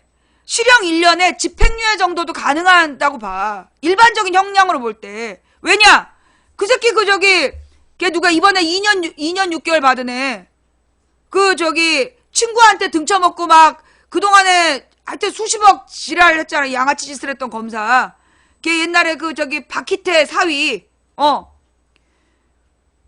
걔는 2년 6개월 받았어요. 그 많은 나쁜 짓을 했는데. 그지? 그 다음에 이대 총장은 지금 기소도 안 됐어. 구속영장도 발부가 안 됐고. 그죠? 그리고 그놈은 진짜 개인적이고 사적인 목적으로 친구를 등쳐먹은 사건이잖아. 근데 걔한테 2년 6개월을 주면서 이 여자한테 1년을 실형으로 선고하고 법정 구속을 한 건 나는 좀 상대적으로 정치적 판결이라고 봐. 그 돈을 이 여자 개인적으로 착복했다면 나는 1년, 2년 막 줘야 된다고 봐요. 근데 이거는 개인적인 착복이라고 보긴 애매한 시점 아니냐. 그래서 나는 이건 좀 정치적 판결인 것 같다. 그리고 그러면 왜 이런 정치적 판결을 유도했을까? 이건 뭐냐면 이 남편의 정체야. 그 남편이 누구? 특전사 사령관. 이게 무슨 얘기냐? 나 지금 뭐 하고 있니? 나 지금 뭐 하고 있는 거지? 또 쓸데없는 짓 하고 있어요. 하던 얘기니까 마저 하면 이거 마이크를 끄든지 해야지 진짜. 이 남편이 특전사 사령관이야. 예. 그러면 이 남편 특전사 사령관으로 왜 이 문재인이 영입했을까? 뭐 때문에? 예. 목적이 뭐야? 안보 공격을 할 때, 쟤네들이 또 종북몰이 안보몰이를 할 때, 그때 특전사 사령관이 들어왔다. 이게 어떻게 빨갱이냐? 요런 논리로 준비된 멤버가 아니었을까? 안보파리. 저놈들의 안보파리에 대한 방패로 영입한 인물이기 때문에, 그래서 쟤네들이 아주 목적의식적으로 공격 정치적 판단을 내린 거 아니냐. 아니 총장으로서 일하다가 고소당했어. 물론 난 이렇게 생각해. 총장으로서 그 여자가 제대로 했느냐? 그건 난 아니라고 봐. 그러나 총장으로서 일을 하면서 고소를 당해서 그 학교 공금으로 변호사 비용을 낸 게 이 여자가 개인으로 고소당한 게 아니라 성신여대 총장으로 고소당한 거잖아. 그러면 이거는 공금으로 처리하는 게 그렇게 잘못인가? 나는 문제가 될 수 있다고 봐요. 나는 이 여자가 총장으로서 잘못한 부분은 논외야. 근데 지금 뇌물죄로 법정 구속 1년이 됐는데 그건 좀 부당한 거 아니냐. 너무 과한 거 아니냐. 그게 내 생각이야. 그러니까 총장으로서는 잘못해서 욕먹을 수 있는데 그 공금으로 변호사 비용 냈다고 그걸 횡령으로 법정 구속 1년을 준 건 이건 좀 부당하다라고 나는 보는 거야. 그리고 그게 횡령이면 박근혜는 어떡할 건데? 박근혜 탄핵에 반대한 새끼들. 이게 공금 횡령이면 그래. 이게 공금 횡령이고 이 여자가 법정 구속 1년이 돼야 된다면 박근혜와 최순실은 780년은 돼야 되겠지? 730년. 그지? 1억으로 징역 1년이니까 우리 공평하게 그래 730년을 박근혜랑 최순실이 나란히 나눠서 살자. 그렇게 판결한다면 나도 동의하겠어. 예. 나도 이 박근혜하고 최순실한테 340년씩을 딱 준다면 내가 동의한다고. 그죠? 예. 그 다음에 내가 또 어이없어가지고 나더러 작년 그 뭐였니? 전당대회 때 내가 추미애가 당대표 되면 안 된다. 김상곤으로 가야 된다. 그랬더니 네 남편이 김상곤 대변인이라서 그러지 이 시발년 하면서 나한테 얼마나 쌍욕을 했어. 내가 그게 아니라 문재인한테 도움이 된 사람이 김상곤이다. 그렇게 얘기할 때 나한테 개지랄을 떨더니 김상곤이 선대위원장 됐다. 야! 문재인 캠프 선대위원장으로 김상곤이 됐어. 내가 그때부터 김상곤을 문재인 좋아한다 그랬지?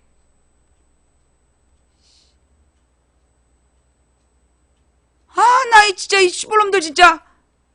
국정원이야. 국정원이라서 그랬을 거야. 그지?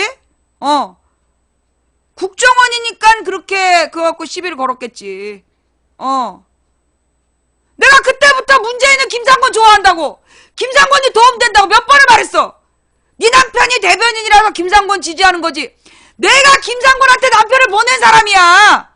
제대로 하는지 가서 감실 좀 해라.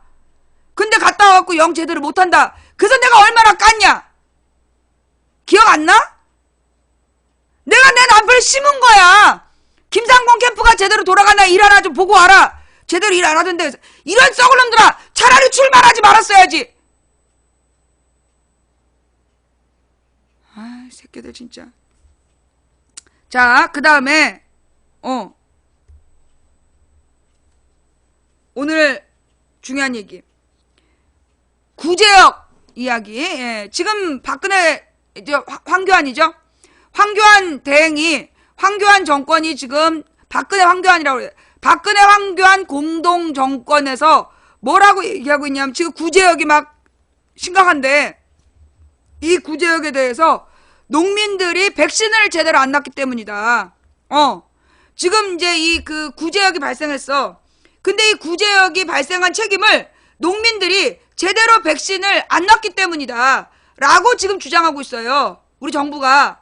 그런데 지금 발생한 이 구제역은 기존의 구제역이 아니래. 자, 내 말이 맞아 틀려? 잘 생각해봐. 보도에 의하면 지금 발생한 구제역은 일반적인 구제역이 아니라는 거야. 맞죠?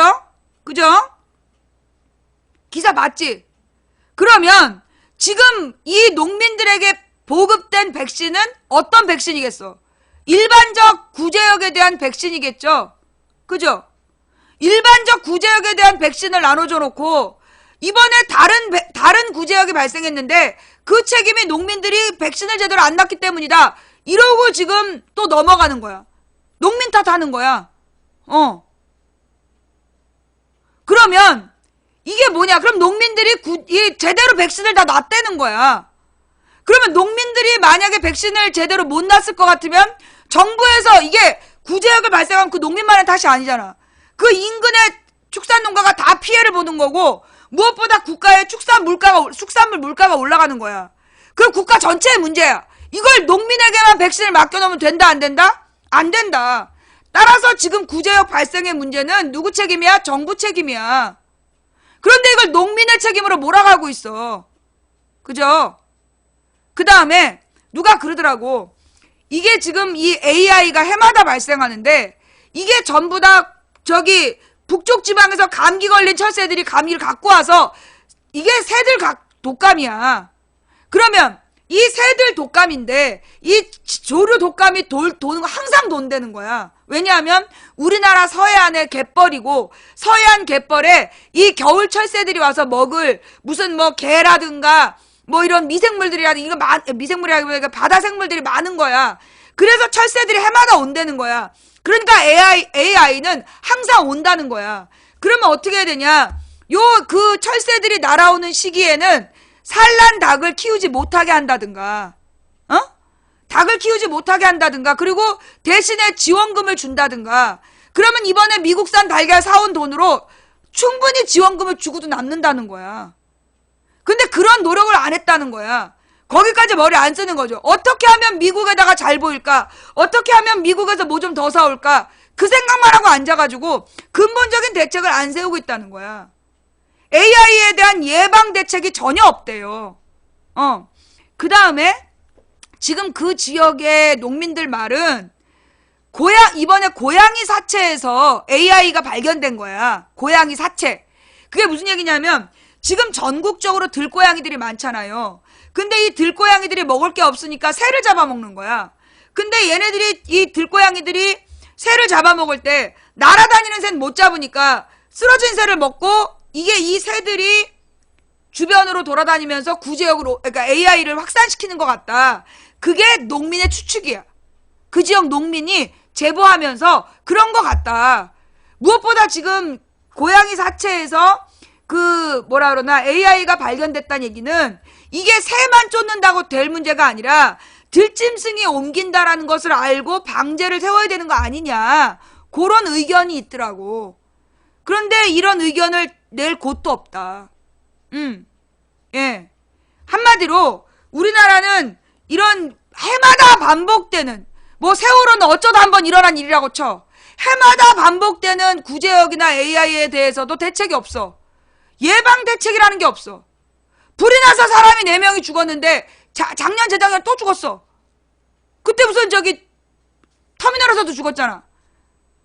예방 대책도 없고 사후 책임도 없고 번번이 반복은 되고, 그리고 사고 나면 천운이려니 그래놓고 박근혜가 옛날에 그 누구야 김선일 죽었을 때 국민의 생명과 안전을 보호하는 게 정부의 기본 책임이라는 것을 모르는 이 노무현 정부의 무능에 치가 떨린다고.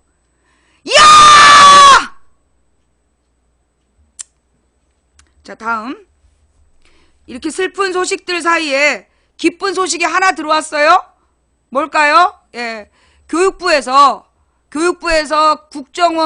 국정교과서를 선택한 학교를 지원해 주겠다. 예. 교육부에서 박근혜 교과서를 선택하면 지원금을 주겠다. 그걸 뭐라 그래? 무슨 학교?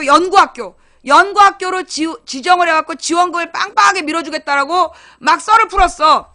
그래서 연구학교 지원 신청이 몇 곳? 빵 곳이다. 아무도 신청 안 했다. 몇몇 학교 교장이 몰래 신청하려고 그러다 걸려가지고 교사들하고 학부모들이 반대해갖고 전부 무산됐다. 예. 국립학교들까지 그랬다라는 반가운 소식. 다른 말로 얘네들은 아직도 포기하지 않고 국정교과서를 계속 밀고 있다. 예. 다음 이야기. 자, 여러분 헌재 게시판 가보셨어요? 헌법재판소 가보셨어요? 지금 헌법재판소를 한번 가보세요. 그리고 거기에 자유 게시판에 한번 가보세요. 그러면 몇 명이 똑같은 말을 계속 올리고 있어. 탄핵 기각이라고. 그러면서 굉장히 많은 사람이 탄핵 기각을 요구하는 것처럼 똑같은 말을 계속 올리고 있어요. 자, 여러분 어떻게 해야 돼요? 헌법재판소 게시판은요, 그 다른 정부 게시판하고 달리 개인정보는 딱 하나 들어가. 메일 주소. 메일 주소 하나만 쓰면 자유롭게 글을 쓸 수 있어요. 메일 주소하고 제목하고 이름 쓰고 그 다음에 비밀번호만 2번 입력하면 여러분이 자유롭게 의견을 쓸 수 있고 아주 쉬워요. 그러니 여러분이 지금 얘네들이 노리는 게 뭐냐면, 지금 이제 헌재에다가 탄핵 기각 의견이 더 많다. 그 얘기를 하려고 3만 건을 탄핵을 기각하라고. 탄핵을 기각하라는 의견을 3만 개를 써놨더라니까. 이게 뭐냐 하면 결국 국민들이 탄핵을 반대한 여론이 높다라는 근거를 삼으려는 거야. 예. 그래서 여러분 아는 사람들한테까지 다 헌법재판소에 가서 탄핵하라는 의견을 써달라. 예, 써야 된다. 그걸 좀 알려주세요. 예. 네. 만약에 여러분이 글 하나 썼는데 다 못한 말이 있다. 또 쓰셔도 돼요. 예. 그래서 이 탄핵 될 때까지 헌재 게시판에다가 우리 국민들, 여러분 뭐였니? 손석희 뉴스에 나오잖아. 그 여론조사 추이. 탄핵에 대한 여론조사가 어때요? 변함없이 75%가 73에서 78%가 탄핵 찬성이야. 그죠? 그러면 어떻게 해야 돼? 탄핵 찬성이야. 그런데 지금 탄핵을 반대하는 몇 명이 하루 종일 거기서 글쓰고 앉아있는 거야. 그래놓고 이걸 나중에 뭐라고? 국민 다수의 의견이라고 뻥을 깔려고. 예. 80%가 탄핵을 찬성하고 있어요. 예.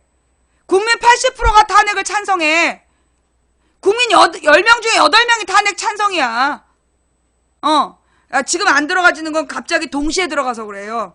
그러니까 이렇게 동시에 들어가지 말고 하루 종일 이제 뭐 화장실 갔다가도 한번 들어가고 그 아침에 출근해서 한번 들어가고, 예, 이렇게 점심 먹고 와서 또 한번 들어가고, 이렇게 여러 번 이게 나눠서 들어가는 게 좋다. 예.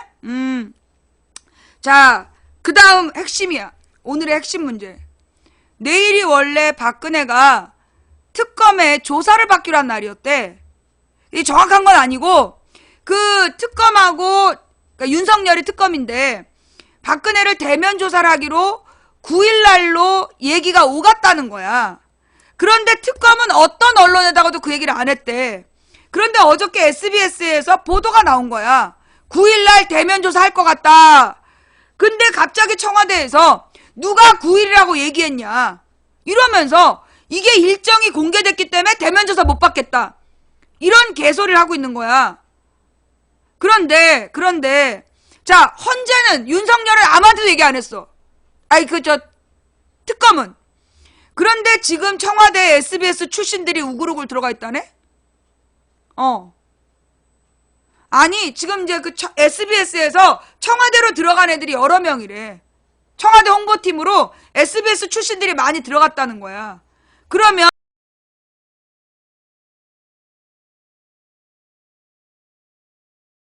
자, 우리 팩트만 나열합시다. 언론 보도도 누구로부터 들었다라고 밝히고 있지 않아. 그런데 이게 이제 팩트야. 근데 청와대 SBS 출신들이 홍보수석으로 많다. 그 다음에 SBS에서 9일날 대면 조사하기로 했다라는 보도가 나오고, 청와대에서 9일날 대면 조사한다 보도가 나왔으니까 대면 조사 안 받겠다라는 명분을 삼았다. 팩트의 나열이야. 누가 간 것 같아? 다시 한번, 팩트를 나열하면, 첫째, 특검은 언론이 누가 물어봐도 적절하지 않다. 대면 조사 일정을 공개하지 않았다. 근데 SBS에서 9일날 대면 조사할 것 같다는 보도가 나왔다. 근데 청와대에 SBS 출신 홍보 수석들이 많이 들어가 있다. 그 다음에 청와대가 이 SBS 보도를 근거로 해서 대면 조사 일정이 나왔으니까, 일정이 공개됐으니까 대면 조사 안 받겠다라는 생떼를 쓰고 있다. 여러분은 누가 이 대면 조사 일정을 언론에 흘렸을 거라고 보십니까? 특검입니까? 아니면 청와대일까요? 답은 여러분이 내리세요. 나는 팩트만 나열했어.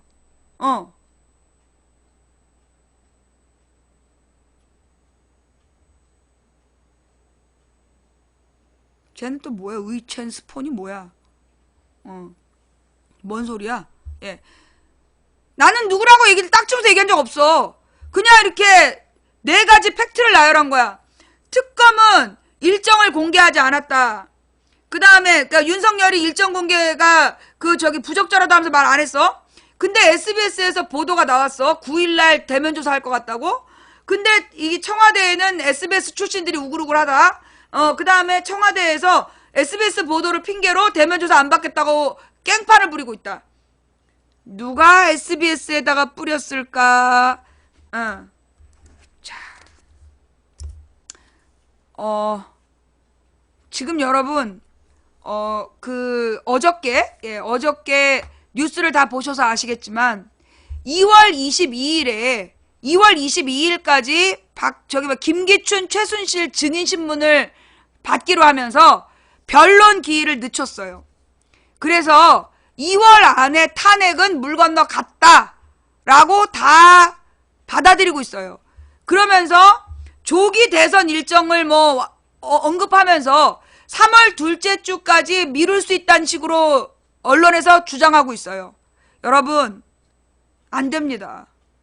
3월 13일 넘어가면 탄핵 기각이라고 봐야 돼요. 그죠? 모두가 2월 탄핵은 물 건너갔다라고 얘기할 때 우리가 믿음으로 기도해야 되는 거예요. 지금 이거는 쟤네들이 2월 탄핵은 불가능하다라고 단정을 했어요. 최후 변론 기일이 필요하고 결정문을 쓰기 위해서 시간이 많이 필요하다. 안 된다. 지금 여러분 생각해봐요. 우리나라 경제 개판이에요. 하루하루 지금 막 난리도 아니야. 그죠? 거기다가 트럼프가 지금 생기고 한반도 평화 문제 때문에 빨리 국정이 안정돼야 돼. 황교안 이번에 봤지만 황교안하고는 미국에서 얘기 안 하겠다는 거야. 빨리 탄핵이 결정돼야 되는 거야. 다음 대통령하고 얘기하겠다라고 트럼프가 지금 황교안도 깠어. 경제 개판, 국정 혼란, 그 다음에 외교 공백, 굉장히 심각한 상황이야. 그러면 정말로 애국자들이라면, 정말로 나라 걱정을 하는 연놈들이라면 지발로라도 내려와야지. 어디서 탄핵 심판을 늘어뜨리고 지랄 연병을 하냐고.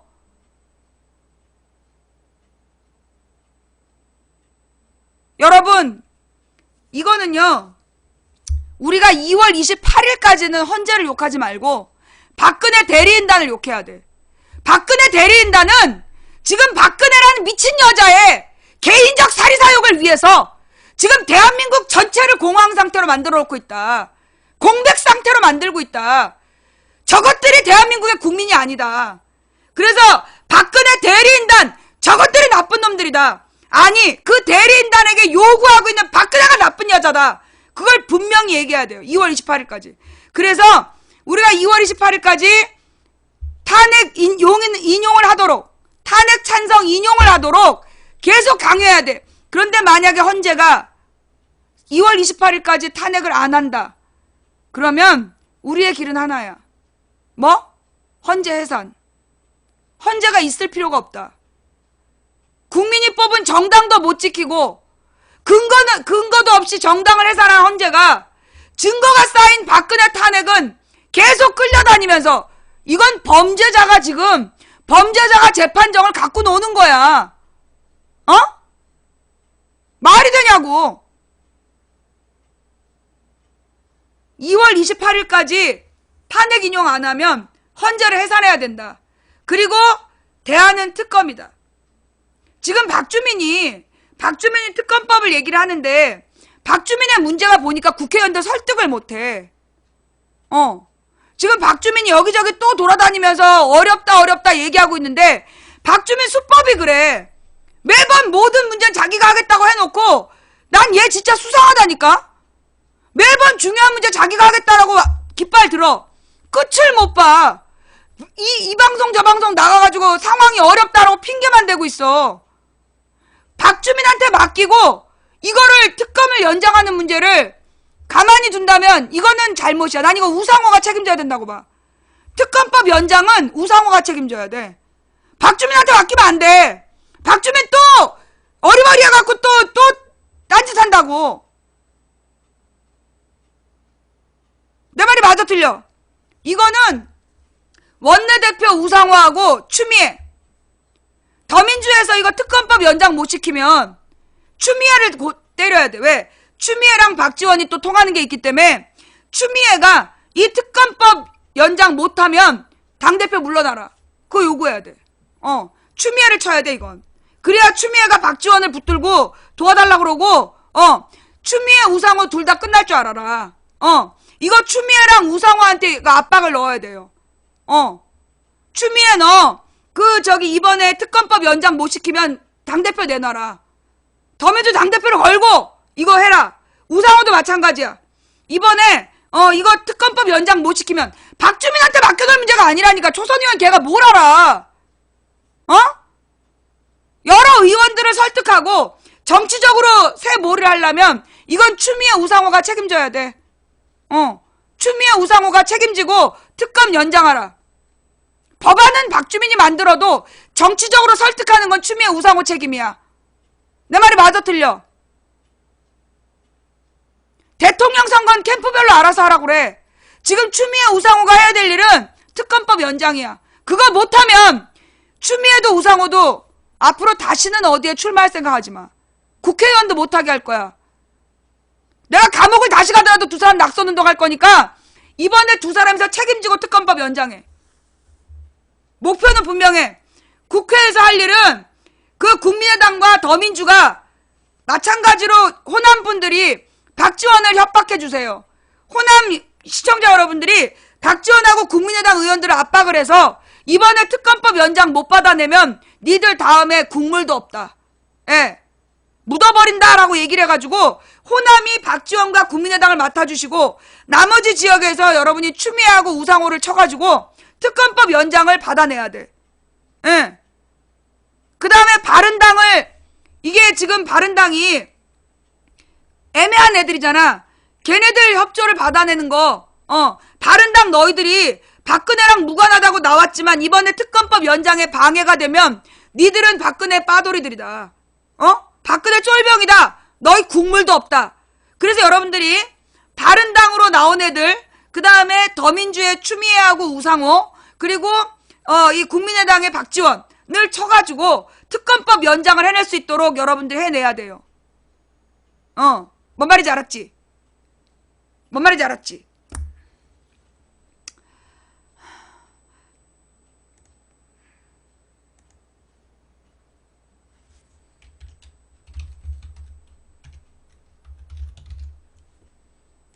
자, 오늘 방송은 또 여기까지 할게요. 얘기가 너무 또 길었죠? 예. 여러분 지금 요즘에 마음이 많이 힘드시고 불안하고 두렵죠? 네. 너무 힘들죠? 왜 그런지 알아요? 고지가 다가와서 그래요. 오늘 아침인가 어제 아침에 그 손가락 8개가 동상으로 그 잘라야 됐던 산악인이 다시 히말라야를 간다는 얘기를 들었어요. 나는 다큐멘터리를 좋아해서 여러 번 봤는데 이 산악인들이 제일 마지막에 힘들 때가 언제냐면 소위 이제 베이스 캠프를 여러 개를 거쳐서 맨 마지막에 올라가는 그 코스, 그때가 제일 힘들대요. 헉 숨을 쉬면서 정말 그래서 실패하고 내려왔다가 다시 도전하고 그러는 거잖아요. 지금 우리가 불안하고 힘들고 어려운 건 왜냐? 고지가 바로 눈앞에 있기 때문이에요. 우리가 지금 70몇 일을 100일을 넘게 달려왔잖아요. 우리가 지금 100일 동안 달려왔는데 이제 20일 남았어요. 예. 엊그저께 우리가 촛불 100일이 됐잖아요. 그 100일의 결과물을 이제 20일 안에 따내면 되는 거야. 예. 최선을 다합시다. 이 마지막이에요. 우리가 이 능선을 쭉 와서 지금 마지막 고지로 올라가고 있어. 그래서 이렇게 힘든 거야. 그러니까 우리가 힘든다는 건 다른 말로 고지가 저 앞에 있다는 거야. 우리가 지금 조금만 더 힘을 내면 저 위에 간다는 거야. 다 해놓고 100일 동안 개고생해놓고 마지막 20일을 우리가 놓쳐서 지면 되겠어? 죽 써서 개 주면 되겠어? 우리 그런 사람들 아니잖아. 그죠? 거의 다 왔어. 20일만 참읍시다. 20일만 달립시다. 그래서 반드시 따냅시다. 그런데 실패하면요, 그때 가서 다시 길을 찾으면 돼요. 실패할 수도 있죠. 예, 맞아요. 2월 28일까지 우리가 탄핵 못 받아낼 수도 있어요. 그런데 2월 28일까지 탄핵 못 받아낼 거니까 지금 포기하면 탄핵은 기각될 겁니다. 우리가 2월 28일까지 눈에 불을 켜고 헌재를 다 잡아먹을 것처럼 싸워야 탄핵이 기각되지 않고 인용될 거예요. 뭔 말인지 알아요? 일단 우리는 28일까지 지금 헌재에선 얘기하지 마. 2월 28일까지 탄핵 인용해라. 2월 28일까지 탄핵 인용하면 너희가 통진당 해산한 거 다 용서해 주겠다. 난 2월 28일까지 탄핵 인용만 하면 나는 용서해 주겠다. 그래요. 진짜 다 잊어줄 수 있어. 그런데 안 하면 그 다음에는 우리가 너희들을 씹어먹어 버릴 거다. 다시 대한민국에서는 헌법재판소란 이름으로 아무도 활동할 수 없을 거다. 그리고 너희들 이름 9명, 박한철부터 너희들 9명이 헌법재판소를 없앤 연놈들이라고 기억에 남게 될 거다. 그때까지는 존경하는 재판관입니다. 탄핵 인용만 한다면 존경하는 재판장님이라고 불러줄 수 있다. 2월 28일까지 무조건 탄핵 인용해라. 그게 숫자적으로 불가능하다. 불가능한 일이다. 작년 총선 때 새누리당이 190에서 220석 간다며. 여소야대는 불가능하다며. 객관적으로 불가능하다며. 씨발. 세상에 불가능한 일이 어딨어. 중지농천. 마음을 모으면 하늘도 움직일 수 있는 게 사람인데. 비가 올 때까지 기우제를 지내면 비는 오게 돼 있어. 된다고 믿든 안 된다고 믿든 당신의 믿음대로 되는 거야. 한 사람이 꾸는 꿈은 꿈일 뿐이지만 100인이 꾸고 만인이 꾸면 현실이 될 거야. 우리가 가는 길은 어차피 갈만한 길이라서 가는 게 아니라 가야 할 길이라서 가는 거야. 이기기 어려운 싸움에서 지지 않는 단 하나의 방법은 싸움을 포기하지 않는 것이다. 누군가 포기해서 오늘 우리의 절망이 싹 텄다면, 우리가 오늘 포기하지 않으면 내일은 희망의 역사를 쓸 수 있다는 믿음으로. 왜 그래야 되냐고. 지구상에서 가장 비참한 소망, 유가족이 되고 싶다는 그 엄마들에게 나는 아이들을 돌려주고 싶어. 딱 하나야. 내 자식이 그런 꼴을 당했을 때를 생각해봐. 하나야. 세상에서, 지구상에서 유가족이 되고 싶다는 소망을 가진 그 엄마에게 아이를 돌려주지 못한다라면 우리는 누구도 민주주의자라고 얘기할 수 없어. 그래서 우리는 반드시 해내야 돼. 반드시 박근혜 탄핵을 해내야 되는 거야. 9명의 미수습자를 수습할 때까지. 그리고 1200명의 사망자를 만들어낸 가습기 사건. 이 대재벌 새끼들 모두 책임질 때까지 우리의 투쟁은 끝나면 안 돼. 그래서 중주동천의 길을 가는 거야. 가는 이 막바지 길이 힘든 거야. 원래 그래. 지금부터 우린 힘든 길이야. 정말로 입에서 단내나게 등에서 땀내나게 그렇게 우리는 가는 거야. 그러나 우리는 가야 돼. 갈 수 있을까요? 이길 수 있을까요? 해낼 수 있을까요? 묻지 마, 씨발. 못하면 죽는 거야. 죽을 각오로 하고 가는 거야. 어차피 우리 인생은 한 번 살아. 한 번은 죽어. 안 죽으면 요괴야. 죽더라도 폼나게 죽자고. 목숨을 걸고 이건 해내야 되는 거야. 흔들리지 맙시다. 딴짓거리 하지 맙시다. 지금 대선 경선 일단 미뤄. 대선 경선은 탄핵 인용될 때까지 미뤄. 탄핵 인용되고 그 다음에 대선 얘기합시다. 어떤 후보가 대선 후보가 되든 탄핵 인용된 다음에 얘기하자. 얼마 안 남았다. 100일을 달려왔는데 20일 동안 놓치면 안 되잖아. 우리가 죽 써서 개 주는 역사 다시는 하면 안 되잖아요. 그죠? 된다고 믿든 안 된다고 믿든 당신의 믿음대로 될 겁니다. 한 사람이 꾸는 꿈은 꿈일 뿐이지만 100인이 꾸고 만인이 꾸면 현실이 될 겁니다. 중지동천. 그죠? 이기기 어려운 싸움에서 지지 않는 단 하나의 방법은 싸움을 포기하지 않는 거다. 가야 할 길을 갑시다. 자, 지금까지 도봉구 창동사는 불량주부 망치 부인이었고요. 매니저님들 수고하셨고, 녹음 녹화 떠서 유튜브와 팟캐스트에 뿌려주신 님들 감사드리고, 오늘 업과 꿀잼 열심히 눌러주신 분들께 진심으로 감사드리고, 안 누르신 분들은 오늘 밤에 험한 일을 당할 것이고, 그 다음 후원해주신 분 한 분 한 분 감사 인사 못 드려서 대단히 죄송하고, 이름도 안 불러줘서 후원하고 싶지 않으면 안 하셔도 되고, 그럼에도 불구하고 후원해주신 분들 덕분에 오늘도 당당히 소송비를 마련하면서 방송할 수 있었습니다. 예. 자, 그리고 할 얘기 다 했죠? 예. 아니야. 후원 못해서 미안해요. 가장 큰 후원자는 생방송 처음부터 끝까지 지켜주신 당신이라고 몇 번을 말해. 자, 생방송 처음부터 끝까지 지켜주신 모든 님들 감사합니다. 사랑합니다. 다음 방송은요, 제가 컨디션이 너무 안 좋아서 내일은 하루 쉴까 생각 중이에요. 근데 내일 이제 그 방송을 할지 안 할지는 1시에 와보세요. 1시에 와보면 내가 방송할 건지 말 건지. 내가 금요일 방송은 분명히 하는데 내일은 컨디션이 계속 나쁘면 못하고 컨디션이 괜찮으면 할 거예요. 1시에 와보세요. 내일 망치부인 방송할 수 있도록 기도들 많이 하시고요. 예. 왜냐면 내가 내일쯤 하루 쉬어야 토요일 촛불 집회를 갈 수 있지 않을까? 그런 생각이 들어서 고민이니까 내일 1시에 와봐.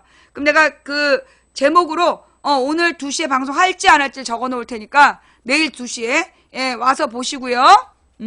그 다음에 내가 여러 번 문재인 지지자들한테 화가 났던 이유를 내가 부끄럽지만 고백할게요. 내가 잘못됐다라고 용서를 빌고 같이 가자라고 얘기를 했는데 번번이 욕이 오는 거야. 그날 밤. 근데 너무 화가 났어. 그 이유를 알아냈어. 유튜브를 보고 나한테 욕을 한 거야. 전날 방송 보고. 전날 방송을 보고 오늘 나한테 욕 문자를 보낸 거야. 그래서 아니 나는 오늘 방송을 했으니까 이것들이 알아들었겠거니. 근데 또 욕을 해. 이 씨발. 이게 시간차 때문이야. 시간차 때문에 그랬더라고. 예. 유튜브 시청자님들, 그 유튜브 보고 나한테 문자 보내지 마세요. 분명히 얘기 드리는데요. 유튜브로 방송 보시고 문자 보내지 마세요. 유튜브 문자를 보낼 때는 반드시 그날 당일 방송한 내용 확인한 다음에 문자 보내세요. 지난 방송 보고 문자 보내지 마. 분명히 얘기했어. 예. 유튜브의 문제가 그거야. 다음에 지가 보고 싶을 때 본 다음에 나중에 뒷북치는 거. 유튜브로 보는 사람들은 그냥 보기만 하세요. 질문이나 문자 보내지 마세요. 아셨죠? 예. 질문이나 문자 보내고 싶으면 아프리카 앱을 깔고 망치부인을 검색해서 생방송이나 재방송에 들어와서 질문하세요. 예, 고맙습니다. 지금까지 도봉구 창동사는 불량주부 망치부인이었습니다. 예, 언제나 싱싱한 날방송 보내드린 망치부인이었고요. 다음 방송 때까지 건강하세요. 내일 할 수 있을까? 금요일 2시도 확실해요. 내일은 가능할지 안 할지 내일 아침에 일어나서 컨디션 보고 알려드릴게요. 고맙습니다. 망치부인이었습니다.